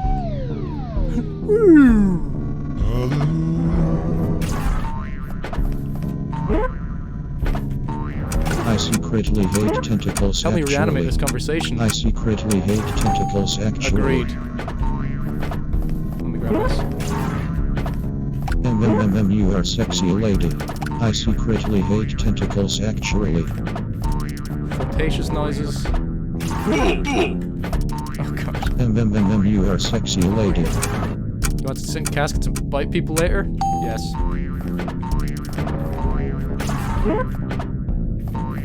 You are sexy Help me look for the lady. city of Ira, right? Uh-huh.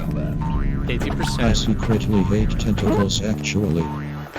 You are sexy lady. Oh god, what? You'll be kicked out of the Boss Art Club too? Yep. I secretly hate tentacles. Actually. What is happening?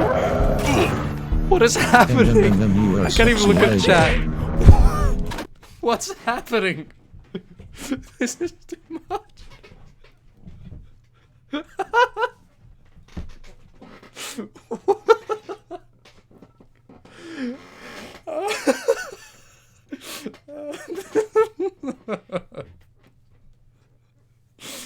Okay, okay. Jesus Christ, let's continue. Oh no, no, no, no, don't fall. I've become too sane. Ever read Lovecraft's poetry? You are Yes. sexy lady.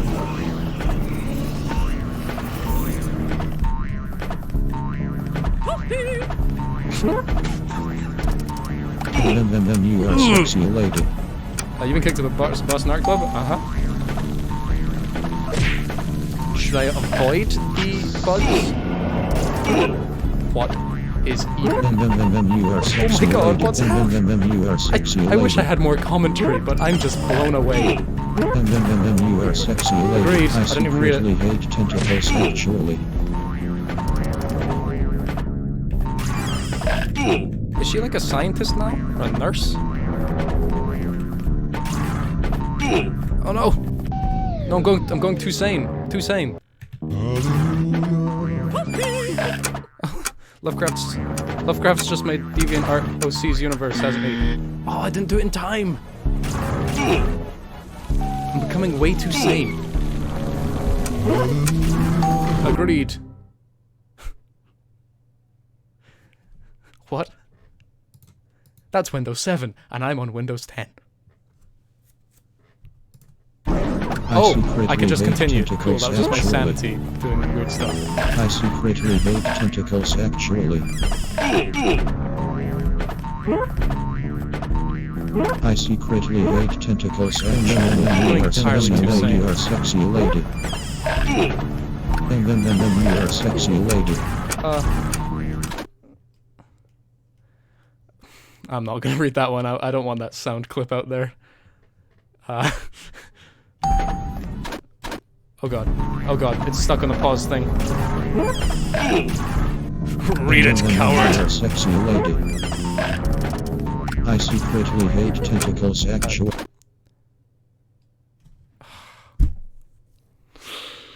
Oh, this is really... Ooh.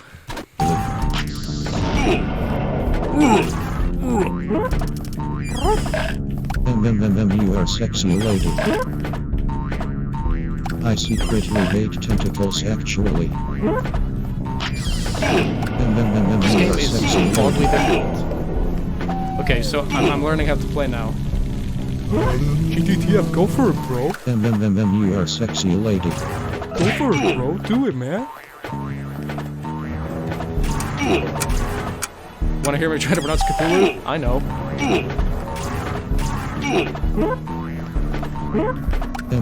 You are sexy lady. I secretly hate tentacles. Actually. Yup. Oh my god.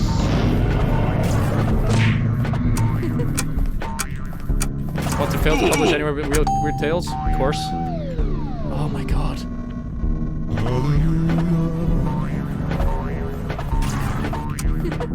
Of course. I secretly hate tentacles. Actually. I secretly hate tentacles. Actually. Oh no, my sanity's almost full. Disaster. I I secretly hate tentacles actually. Perfect. Yep.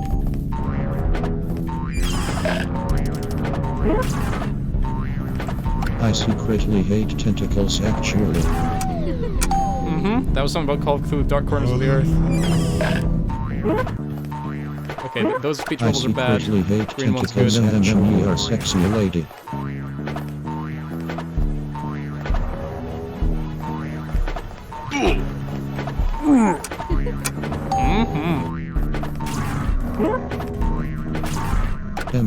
You are sexy lady. No, no, please, please. No. Oh, God. Oh. I have the ASD buttons! Oh. I can actually do things. I've just been...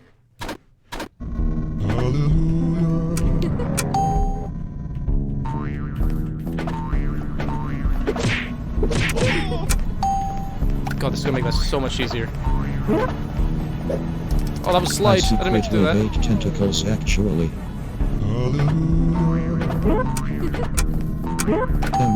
You are sexy lady. I secretly hate tentacles actually. I secret. I lied about scary subnotifs? Did I? I don't think I did. Hasn't popped up on the notification feed that anyone subscribed.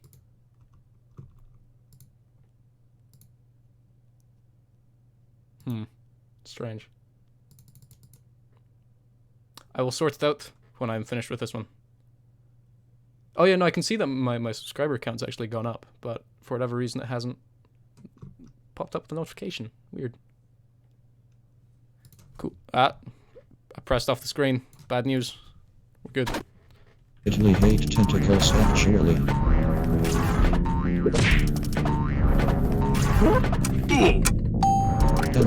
You are sexy lady.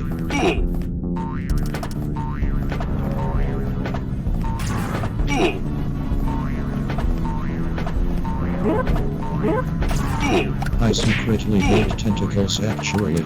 Oh, I can pop the... Okay, I can pop the bad news.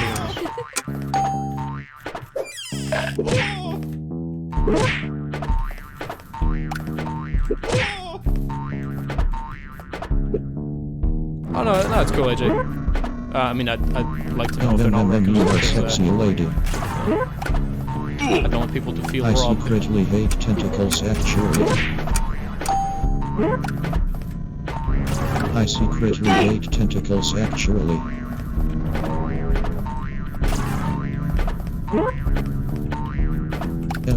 You are sexy lady.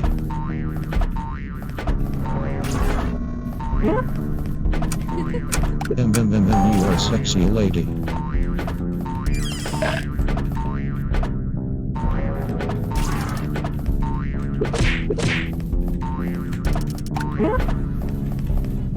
I secretly hate tentacles actually.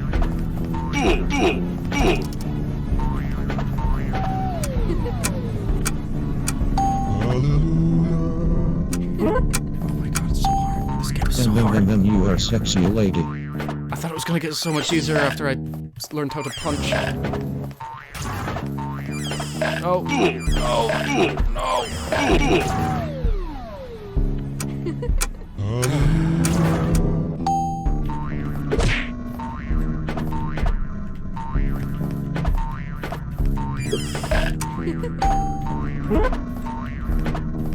I secretly hate tentacles actually. You are sexy lady.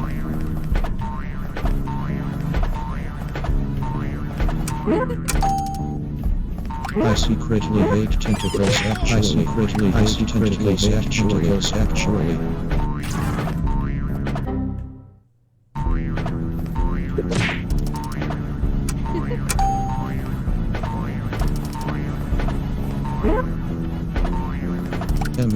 You are sexy lady.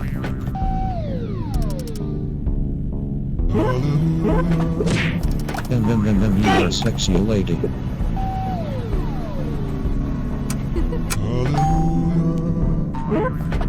We got so much more progress I to make. secretly hate tentacles actually.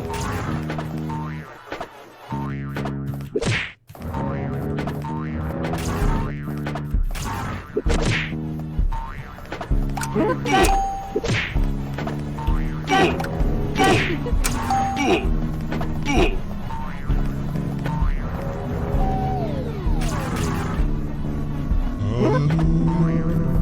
my god. And you are sexy lady. Oh god. Okay, what I'm gonna do is I'm gonna restart because I've actually made negative progress.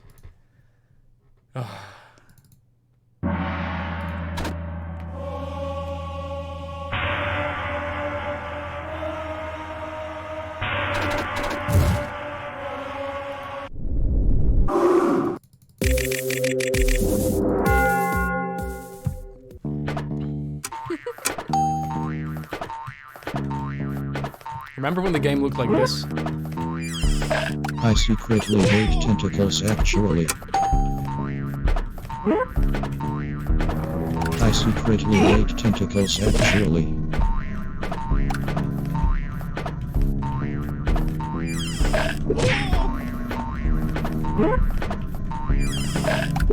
And you are sexy lady. I secretly hate tentacles actually.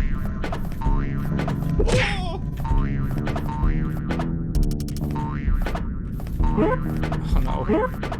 I secretly hate tentacles and you are sexy lady.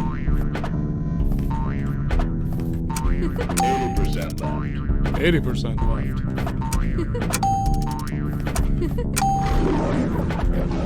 See? 60%. We're making such good progress now. And you That's are fine. sexy lady. Oh no. Be gone. Disappear. Yes. Oh god, the eyes. We've run into an issue on this computer. We're currently collating data to examine the issue. Okay. Press any key to continue. Oh god, this has happened now. We're doing so much better this time. Oh god, I've immediately gone back up like several things. Oh god, oh no, I'm gaining way too much stuff. Where am I?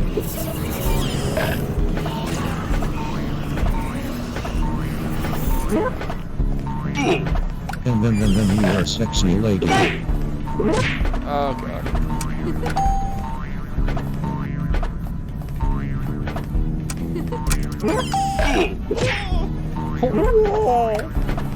And then you are sexy lady.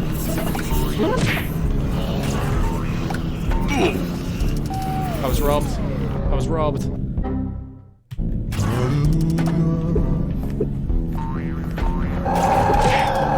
Okay, good is doing this now, that's fine. And then you are sexy lady.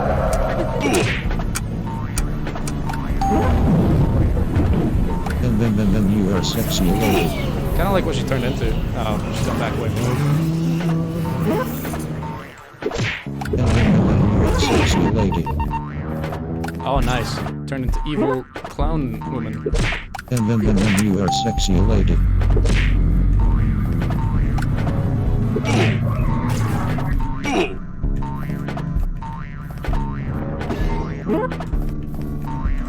And then you are sexy lady. I secretly hate tentacles actually. Oh no. I'm so close. And then Oh, I fell off you are immediately. sexy lady. No. Where am I?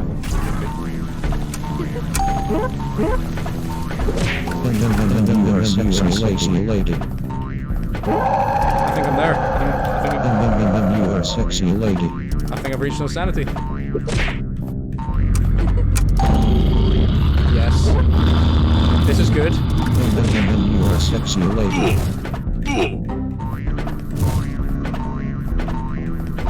This is ideal, right?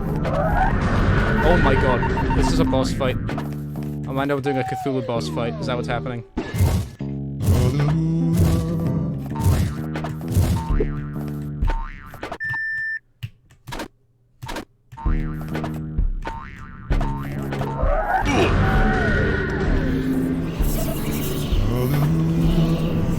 In a normal scenario, this would be nowhere near good. Here we are.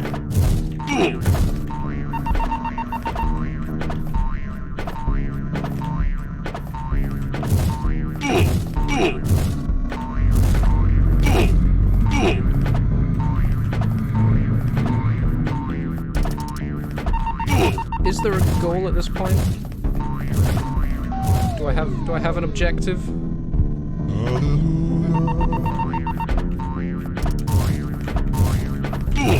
Oh god.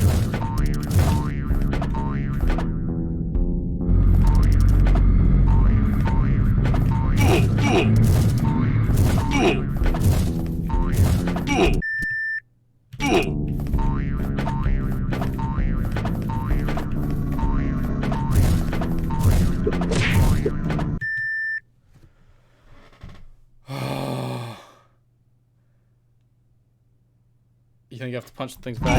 Cool.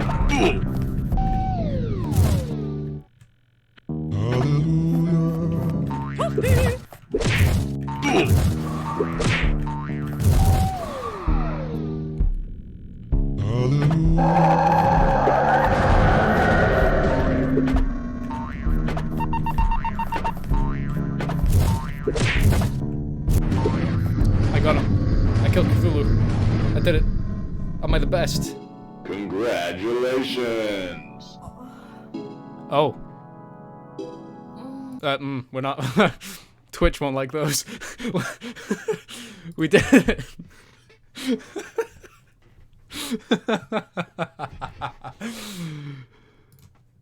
We won.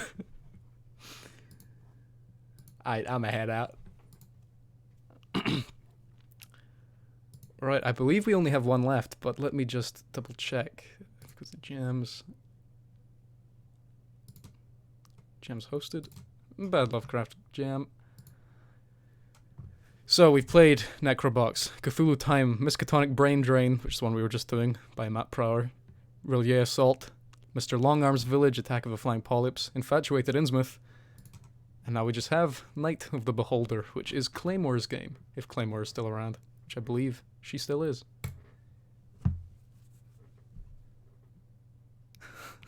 What element of Lovecraftian media are you destroying with this game? Eyes and the metaphysical concept of gender itself. Spectacular.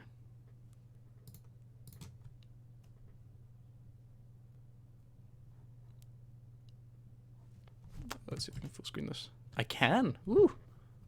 Hang on.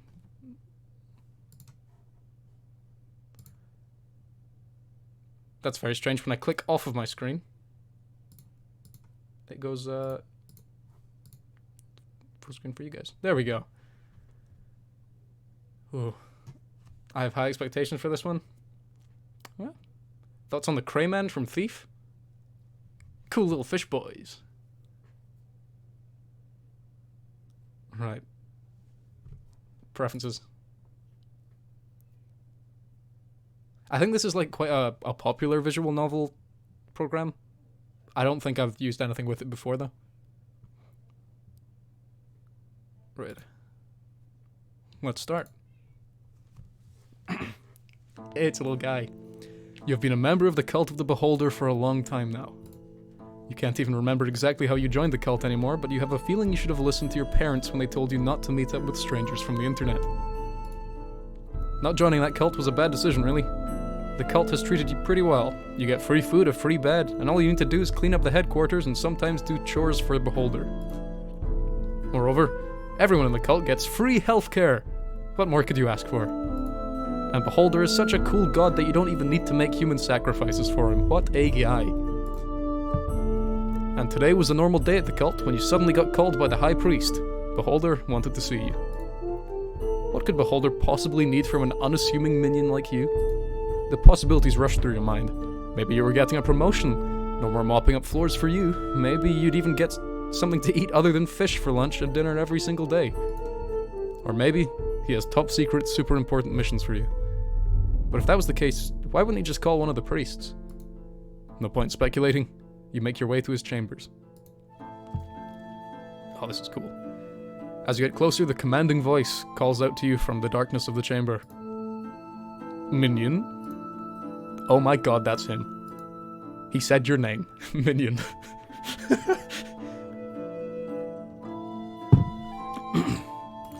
Well, kind of.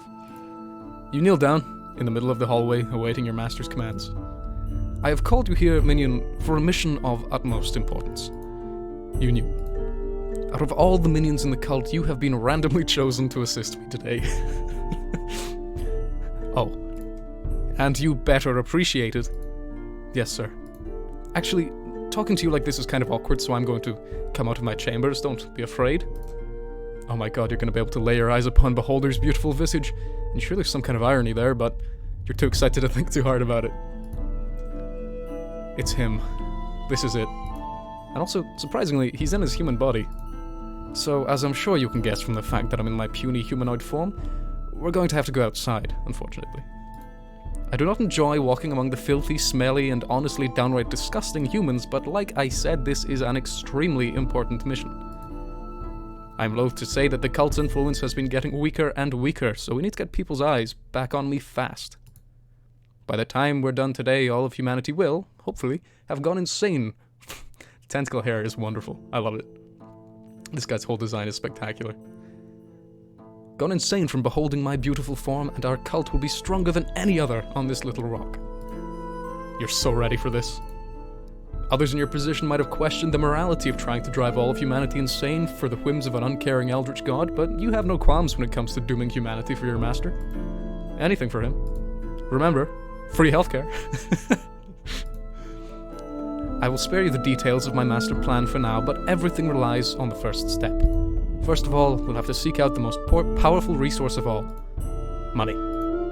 Ah, that makes sense, you suppose. But the cult doesn't have plenty. But doesn't the cult have plenty of money already? Well, like I said before, our influence has been getting weaker recently. We've even had to implement some budget cuts here and there to keep this whole operation going. Listen, if everything goes according to plan, and it will, tonight's venture into the power of the internet. The internet? Oh, good. Will be vastly more successful than my first attempt.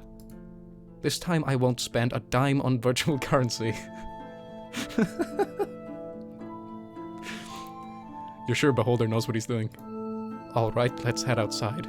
I'll explain. I just love the idea of this Eldritch God. Yeah, buying V-Bucks. Okay. Alright, let's head outside. I'll explain what we'll have to do on the way. Emporium! I love this. Hang on. Nondescript balls. Just meat. It's just meat. And of course trans rights, yeah. It's just meat. You follow Beholder through the streets of the city, passing by crowds of people who don't seem to bat an eye at Beholder's humanoid form. It's just meat. Finally, he starts explaining the first stage in his master plan. As I said, we need more money, so we're going to make a little offering to Korapushti, the resident sea god. I'll strike a deal with him, and if we make a worthy offering, he'll reward us with a hefty sum of gold. Of course, sea gods always have a lot of gold. Sea gods love gold. So I'll set up a ritual site by the cliff while you go into the market and purchase something that we can offer to the sea god. And you better get something good, otherwise he won't give us anything and we'll be wasting both of our time and the little money we do have. And for the love of myself, please don't buy something that'll piss him off. Beholder hands you a stack of cash. That's all the money the cult has left. I'd rather you didn't spend too much of it, but the most important thing right now is getting a good offering, so don't disappoint. As he starts to walk away, he turns around and asks you one last thing. Oh, what's your name again? I should probably know that. Ooh, what's her name? What is our name? I could just go for Painticus, but that seems a bit vanilla. I'm thinking... Steely Dan, Minion. I'm gonna go for Vivian. Alright, Vivian, don't disappoint. You're not gonna disappoint him. This is your chance to show your worth. You still can't believe Beholder picked you to help him. Well, you were randomly chosen, but still, fate picked you, or something like that. Either way, you make your way through the busy crowds covering the streets and arrive at the market. You peruse the stalls for a bit, looking at everything that could be a worthy offering. The first thing you notice is a large chunk of meat, classified as mystery meat. Probably human meat, and Eldritch gods love human meat. Well, Beholder doesn't really, but most do. You keep looking through the stalls before deciding to buy it. Okay, Turtle, see you later. Thanks for submitting to the jam. I loved the little slice of madness you made. Honestly, there's not much here that could work. After all, what would a sea god even want? This task might be harder than you first thought. You find yourself in the jewelry section of the marketplace. A sea god probably doesn't have much use for jewelry, but it could look nice, or at least to be a symbol of power or something. You're about to leave this section when something catches your eye. It's huge.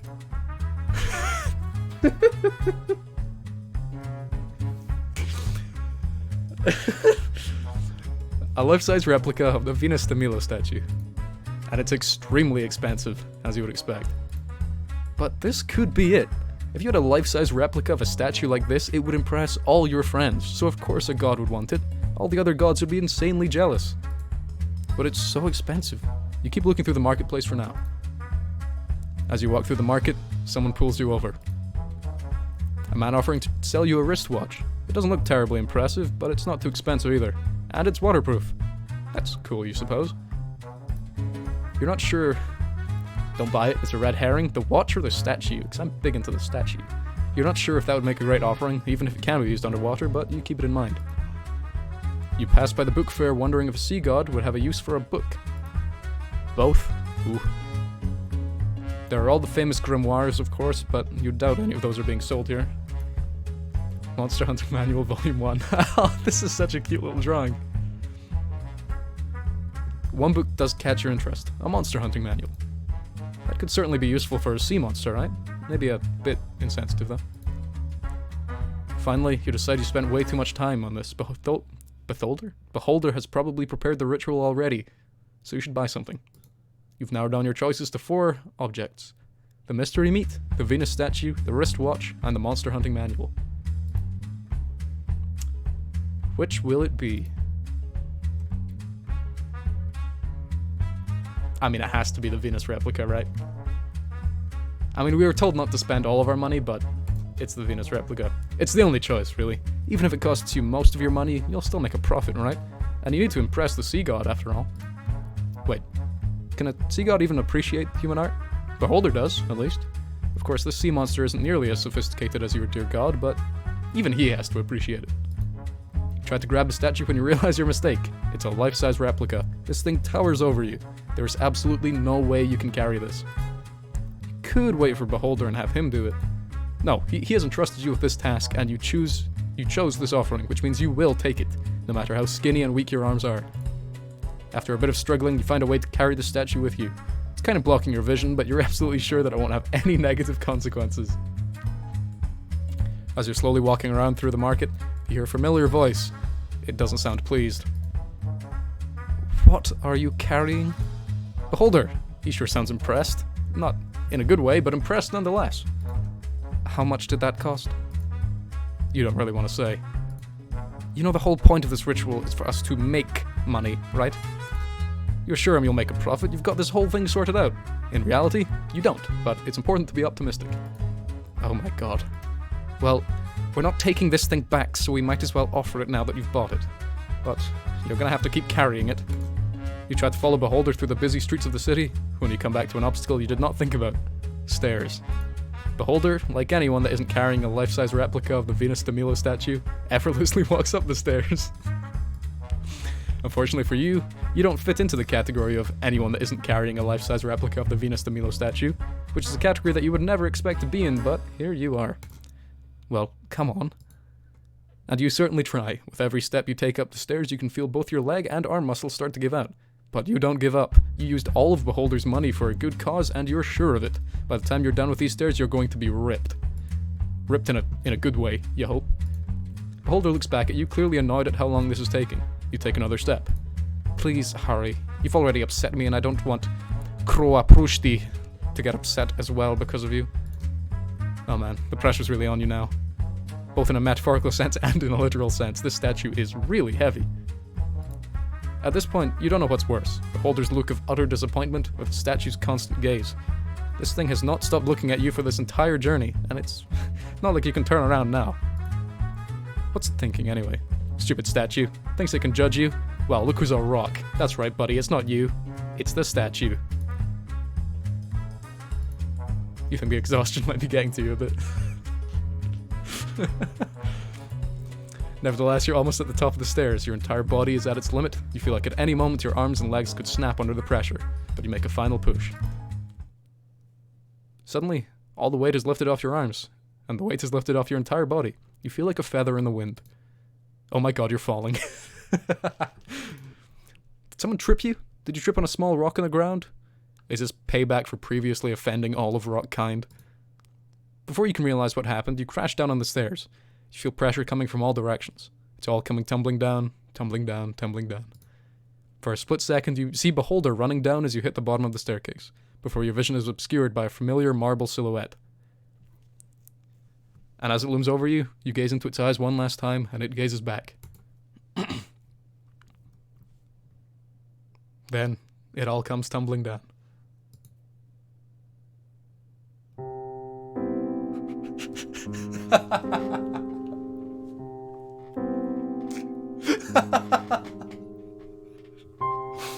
Oh, this is wonderful. Oh, look.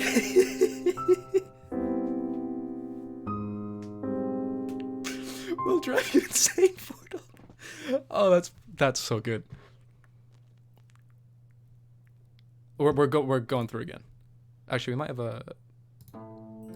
We can just skip through all the intro.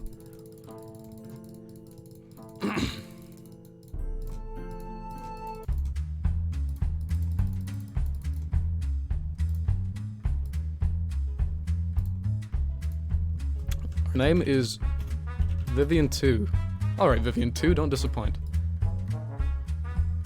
Control key? Oh my god. Okay, we're gonna get the...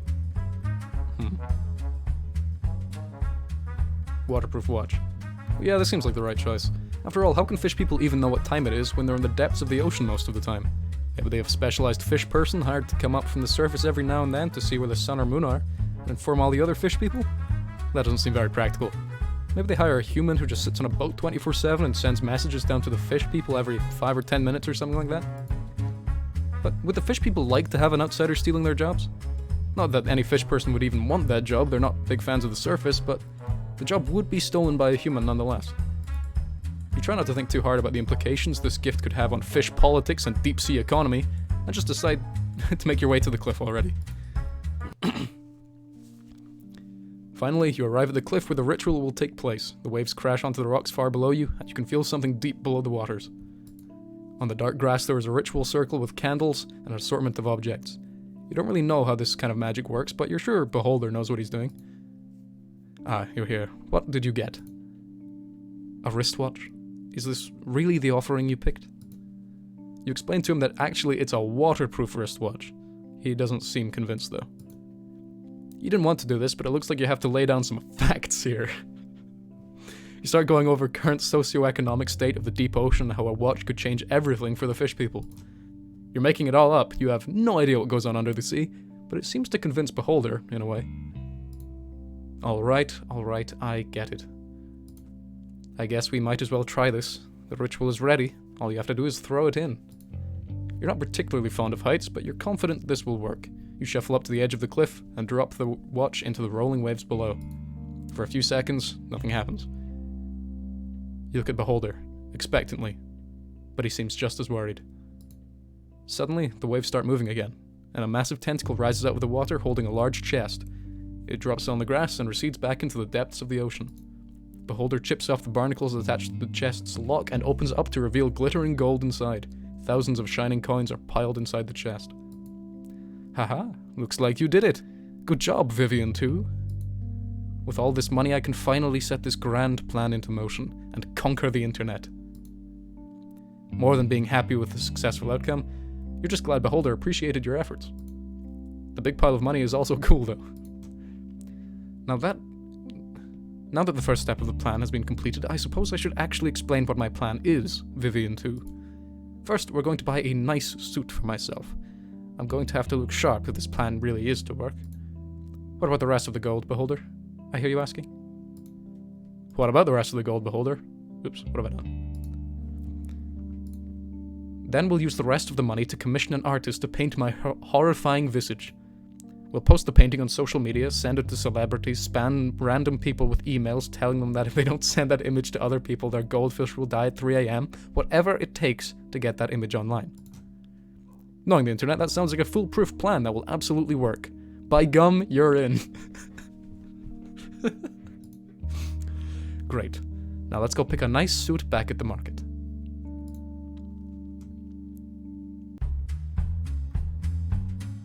It's an absolute bop, this tune. The two of you walk around for a while before you find a big fancy clothes store. You follow Beholder around the store as he looks at different outfits. Eventually, he just starts using you as a clothes rack. You've never known that much about fashion. You just wear your nice little cultist hood, which you got for free for joining the cult, all the time.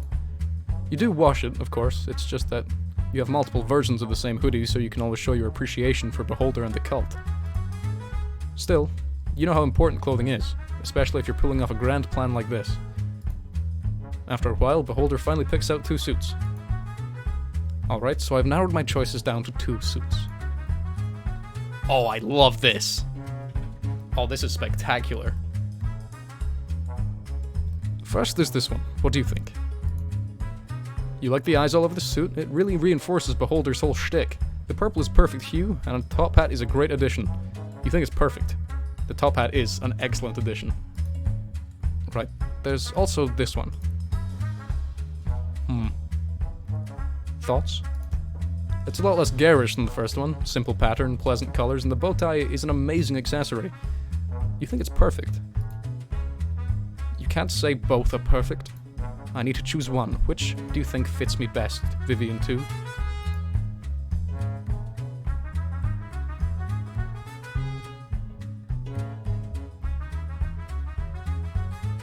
You seem to all be forgetting. There's a dress option. What?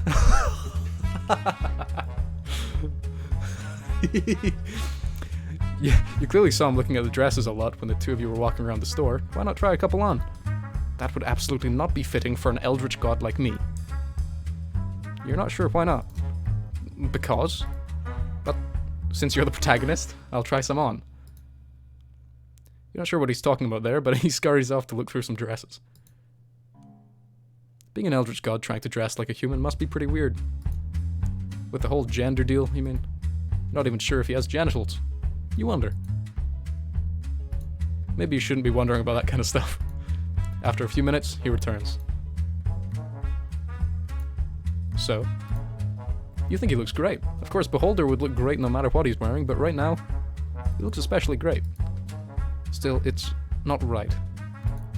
Once again, you ask him why. As a god, it's not like he has to worry about human gender stuff, right? I'm an eldritch god, of course I should look imposing. Like a man. Pretty sure that there are female eldritch gods. Well, yes, but you don't see Mitfele, the pulsating womb, or Sheltzad, the writhing seductress, dressed like this. In fact, you don't really see them dressed at all. You think that's a problem, honestly. He's so cute. You ask whether he likes it or not after all. Yes. If anything, it'll probably make the painting more insanity-inducing, right? Sure, something like that. The two of you leave the store and start heading towards this artist's house. This must be one hell of an artist that costs so much money just to commission them. Then again, maybe Beholder is just being generous. That wouldn't be very characteristic of him, but it is a possibility. Alright, we're almost at the artist's house. What I've heard, artists are very skittish and nervous creatures, so I'll be doing all the talking and whatnot. You can just stay back and watch, Vivian 2. That's exactly what you were planning to do. Shortly after, Beholder knocks at a door. A shadowy figure opens it and lets us in. They're wearing a hoodie, and you can't really see their face or any of their distinguishing features. Beholder gives them a sack full of money, and they lead the two of you into a large empty room with only a small stool in the corner.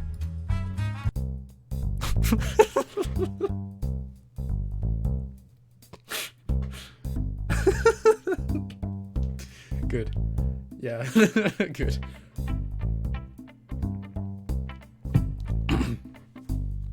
The artist sits down and tells Beholder to pose on the other end of the room. You guess there's no stool or chair for you. You look at Beholder and suddenly see his body start to shift and change. His position never changes, yet you can see his entire body change before your very eyes. His skin flows like liquid throughout his body, and in the blink of an eye, a large tumor shifts into view behind his body. Oh, that's cool. You know tumor isn't the correct word, that's his actual body. When he isn't in his humanoid shape, he's a pulsating mass of eyes hidden deep below the city, unbeknownst to everyone up above. And here he is, in all his transitory glory, half human, half god. You're sure this will drive everyone insane? Well, you aren't going insane, and neither is the artist, but you're sure that because Beholder is protecting you, or something like that. Sure. Nevertheless, you're going to have to wait there and look at him for quite a while. You decide to make yourself as comfortable as possible and sit down on the floor. An hour or so passes before Beholder turns to you. Hey, Vivian 2? Since you're just sitting there doing nothing, why don't you draw me as well? I'd like to see what you can do. What do you say? Sure. It's not like you have anything better to do, so sure, why not? Great. I'll take a look at your drawing when the painting's done. It's still going to take a while. It's still going to take a long time before the artist is done, so you aren't in a rush or anything. You pick up a piece of paper and pen and start drawing. Your arm moves mechanically as you draw every detail in your line of vision. You don't even look at the paper or move your eyes in the slightest. You just keep looking at Beholder while your hand moves from side to side, drawing. You finish in a few minutes. You're not sure he's gonna like it, but you certainly tried. After a few more hours, the artist says they're finished with the painting and they show it to you and Beholder. It looks amazing. They managed to perfectly capture Beholder's insanity-inducing beauty. Perfect. Now, all we have to do is post this to the internet, and the world will be mine. It feels good to finally have some eyes on me. Can I see what you drew, Vivian 2?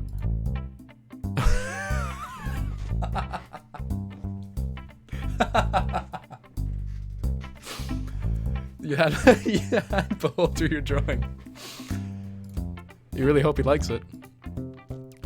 When he sees it, he freezes in place. His eyes scan the piece of paper over and over again, and his hands clutch its hands. He doesn't seem to be handling it well. The artist doesn't say anything. Beholder doesn't move an inch. It looks like he's trying to process something. The silence is weighing down on you. Suddenly, he looks up at you. Hey, Vivian 2, can we go outside for a second? You agree, of course. You're not sure whether he liked the drawing or not. He seemed a bit shocked by it, though. Hey, thanks for helping me out tonight. You've been great. Sorry, I'm not talking to you, Vivian 2, little minion friend. I'm talking to the person controlling you, the one behind the screen. Unless that person's name is also Vivian 2, in which case I'm actually talking to you, Vivian 2. Boy, this is confusing, huh? I wanted to talk to you because, well, I'm the Beholder, the thousand eyes, etc., etc. I can see everything in this world. I can even see the window that you're using to interact with me right now. But I can't see what's behind that window. You can look inside, but I can't look outside. You and everyone else behind that window, you're the only things I can't see. You're the only things higher than a cosmic eldritch being. And you know, I just wanted to thank you because even though you're above me, on a cosmic scale, on a meta scale, and in every sense of the word, you still helped me and cared about what I thought, even though I'm meaningless to you. You could have just toyed with me, you know? That's what I and the other eldritch gods here do with humans. They're below us, completely unaware of our presence, so they only exist to be manipulated. That's what we are to you. But you decided to be different. I don't know why, but you did. So thank you. Really. Now, while you might be a merciful god, I can't say the same thing about myself. Let's go back inside and spread madness across the internet, shall we? That's so sweet. My goodness. Oh, we got the empathetic god. I like this ending. It's a happy ending. It's a happy one. That one has me very happy. I got the good ending. I'm gonna go back here and just... What's my name? It's Vivian 3. Alright, Vivian 3. Let's get the monster hunting manual. Happy, happy. After thinking through a bit, you decide a monster hunting manual, volume 1 out of how many, is a perfect gift idea for a giant sea monster. After all, the eldritch gods are always fighting for who gets to play with humanity and stuff like that, right? That's why Beholder is making a power play today to beat out all the other gods. So of course, a deity would love a book detailing the weaknesses of their rivals, and of course, how to perfectly defend themselves if another god came after them. It's perfect.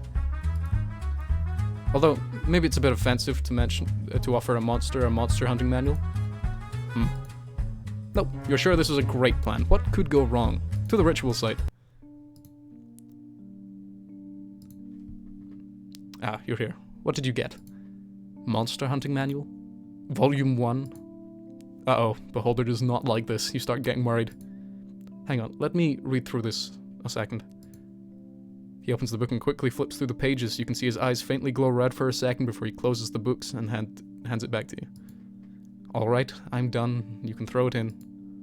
It's not really accurate at all, as you'd expect from a book about monsters written by a human, but it's pretty good enough to fool Kroa Prushti. Oh, you feel kind of ripped off now? Oh well. You're not particularly fond of heights, but you mentioned... Okay, is this all stuff we've seen before? For a few seconds, nothing happens. You look at Beholder expectantly, but he seems just as worried. Suddenly, the waves start moving again. Okay, this is all stuff we've seen. Okay, we're gonna go for the purple suit this time. Definitely the first one. It just brings out its best features, and the color really draws attention to his eyes. His actual eyes, not the ones on the suit. But definitely those ones as well. Yes, you're right. I knew I could count on you for this, Vivian 3. You clearly know a lot about fashion. I mean, just look at you. You blush and thank it. Even though not quite sure if he was being sarcastic or not. The two of you leave the store and start heading towards the artist's house. Oh, look at this. This is a stunning visage. Let's not draw him this time. You're pretty bad at drawing, and you wouldn't want to offend the Beholder with a terrible drawing of him. Oh, are you sure?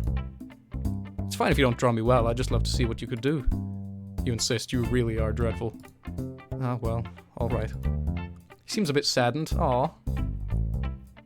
But you really are terrible at drawing, so it's probably for the better. After a few more hours, the artist says they're finished with the painting, and they show it to you and Beholder. It looks amazing. They managed to perfectly capture Beholder's insanity-inducing beauty. Perfect. Now all we have to do is post this to the internet, and the world will be mine. Ah, it'll feel good to finally have some eyes on me. Thank you for helping me tonight, Vivian 3. I don't often admit to this, but I couldn't have done it without you. Now let's go spread this bad boy. After a long night, you've finally done it. You've helped Beholder and gained his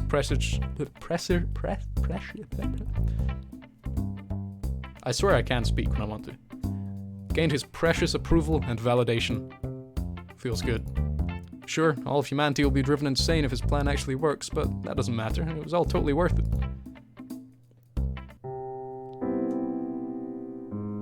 Algorithm's Mercy.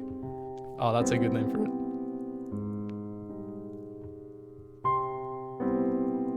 Wait, so we've had endings A, C, and E, right? So there's still B and D we have to go for.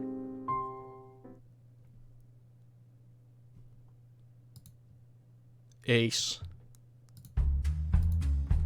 What's her name? That's Vivian 4. Okay, let's get the mystery meat.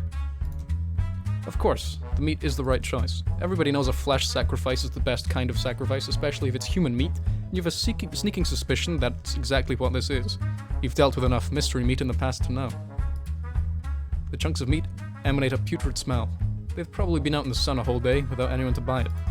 Why would anyone buy it? It looks disgusting, but you're sure this will be a great offering. Ah, you're here.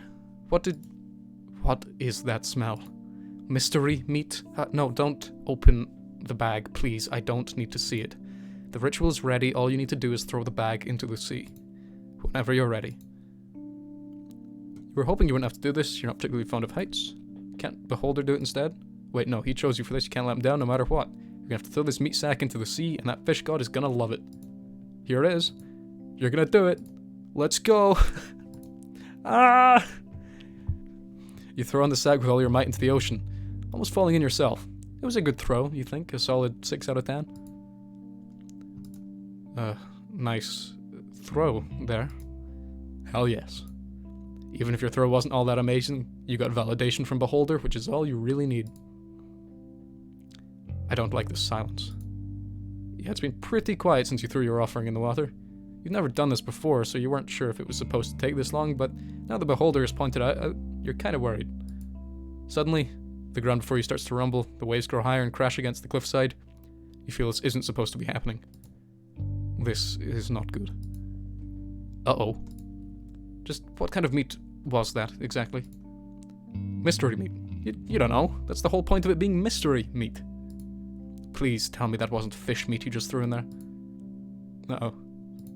You idiot. Why would you give a fish god fish meat? This is not good. Before the full weight of Beholder's disappointment comes crashing down on you, and you can realize your mistake, the cliff shatters apart. You feel yourself falling through the cold air and into the raging storm below. Tentacles rise out of the water and spring to life, flashing out in all directions in a fit of cosmic rage. And as you keep falling, the waves unravel to reveal an abysmal maw waiting to devour you. Worse yet, you take one last look at the sky above you, only to see Beholder on the cliff looking down at you. His disappointment comes crashing down on you, and you feel yourself being dragged down to the abyss even faster. And dead meat. Poor little guy. Oh no, it's fine. Yep, load. What's your name? Just to buck the trend, we're Vivian 6. Alright, Vivian 6, don't disappoint. Let's get the watch, because we know that works. Try the brown suit. Yes, you're right. I knew I could count on you for this, Vivian 6. Clearly know a lot about fashion, I mean, just look at you. You blush and thank him, even though you're not quite sure if he was being sarcastic or not. Okay. This is, Okay, this is all stuff we've seen. Yeah, we're gonna draw him. It's not like you have anything better to do, so sure, why not? Great. I'll take a look at your drawing when the painting's done. It's going to take a long time before this artist is done, so you aren't in a rush or anything. You pick up a piece of paper and pen and start drawing. Okay, this is we've all seen.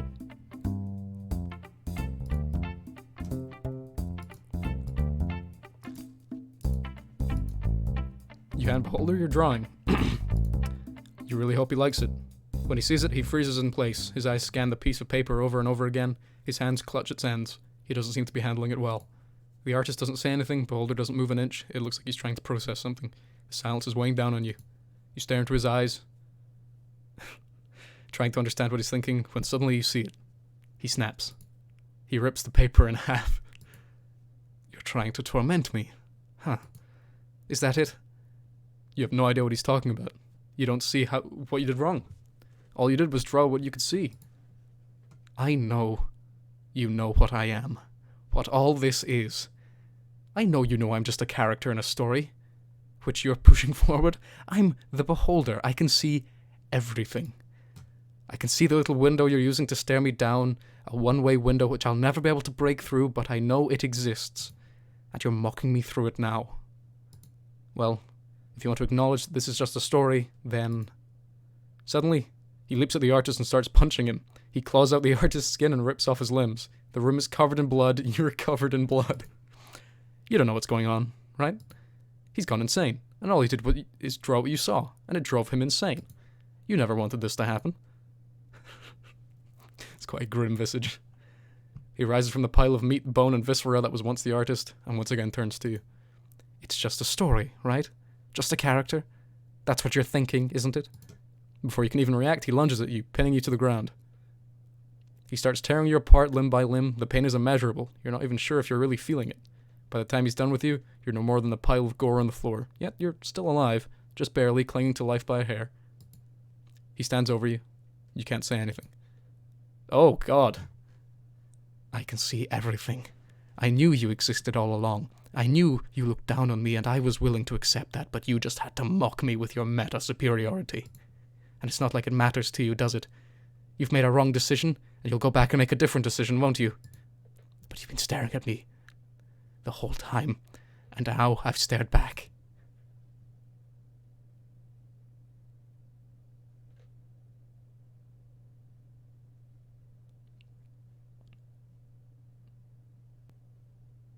And Beholder beheld.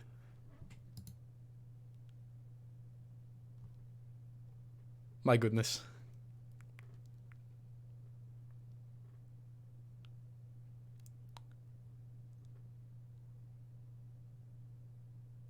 I believe that's all the endings, right?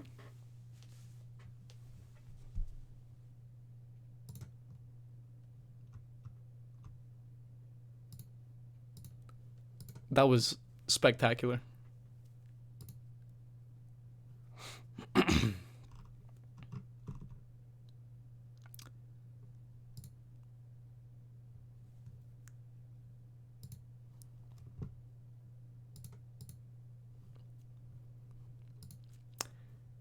Now, hang on.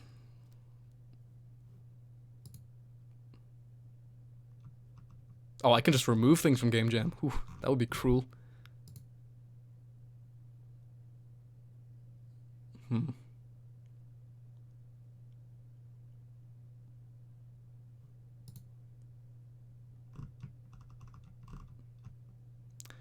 I'm not sure how I can rank them. Anka, you missed the scary ending. It was scary. He went all Joker on us.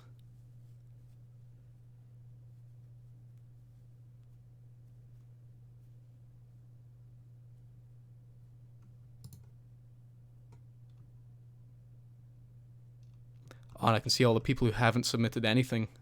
Let's call them all out. Nah, I'm just joking. I don't mind at all.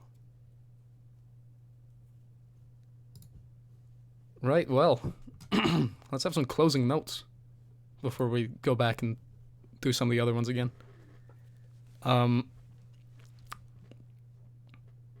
Pretty much all of them massively impressed me for one reason or the other. I will say, my two favorites were Relier Assault and Night of the Beholder. That being said, I love the writing of Infatuated Innsmouth. Although it was very, very much accurate. The ambition of Attack of the Flying Polyps was something else. Cthulhu Time, wonderfully weird. And I don't think I've laughed that hard in a long time. Mr. Longarm's Village. Necrobox was pretty ambitious as well, being like a full 3D shooter. And Miskatonic Brain Drain, I think we all loved making an Eldritch Girlfriend. That was good. And frankly, I'm kind of blown away that this has all come from something that was very haphazardly thrown together by me. So yeah, thank you to everyone who submitted to this. Genuinely very, very, very cool.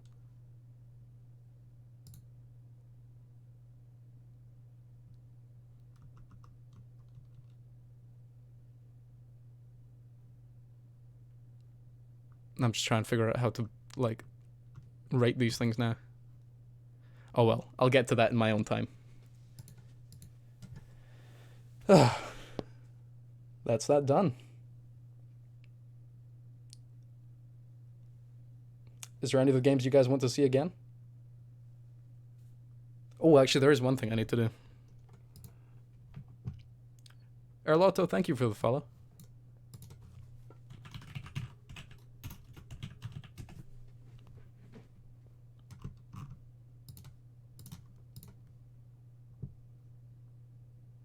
Why do I have 11 Twitter notifications?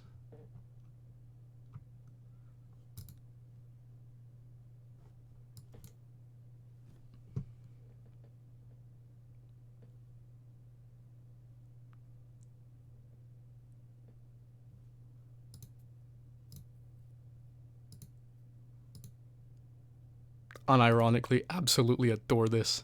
Nyan Latotep? Nyan Latotep. Hey, it was only 23 minutes ago, Lil.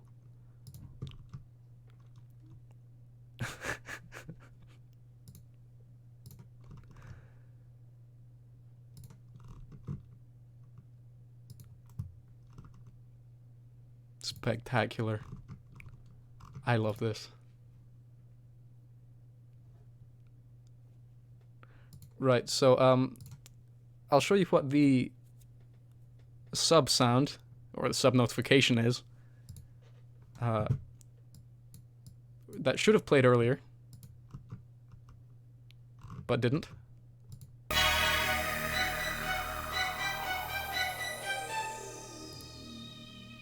Now, as you can imagine, that might not seem very much, but if I'm playing, for example, some random itch.io horror game, and suddenly, all of the time, this happens,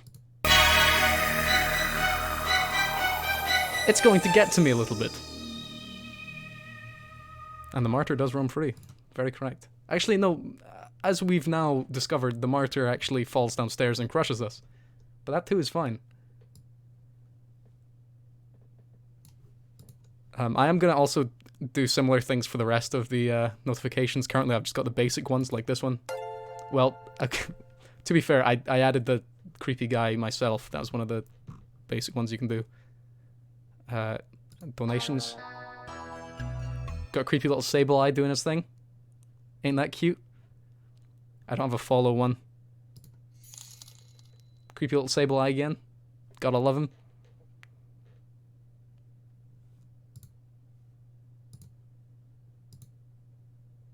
And that's that. You want to make Painticus fan content? Arlotto, go ahead. I would love that. Honestly, so far I've had a few things made by people, and every time they've been like... It's just blown my mind. Like, the one I use for my current Twitter banner is some art that Claymore made, and it was spectacular. Also, let's go to the mandatory reading page of my Discord. When Claymore made this, I just thought, that's it. She's made the best thing we're ever going to see on this channel.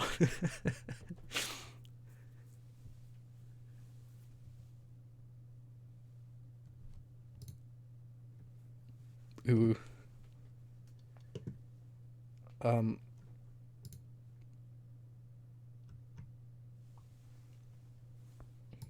I hadn't even noticed the hands. Yeah, good shout, Garrity. Yeah, like we had this discussion a while ago on stream. That's the announcements. That's not the right one. We had this discussion a while ago on stream that this was really the peak of it. It's gonna take a long time for us to reach something similar. But hey, that's life. Okay, what I think I'm gonna do now is take a quick break because I need to eat, and I'm gonna make some tea and whatnot. And then I'll come back. I'll probably do another run of Cthulhu Time. And if you guys are lucky, I'll launch up Horror Hotel 3. Actually, let's see if the developers made anything new. Crashy plane. Horror Hotel 3 costs $6. $6. My goodness.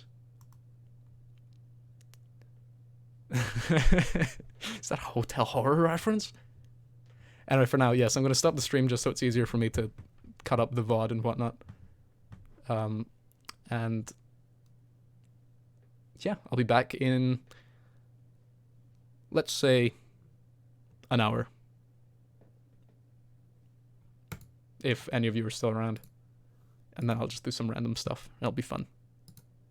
But yes, thanks very much for coming along. It's been very, very fun. And thank you to everyone who submitted a game. Top stuff. Bye-bye.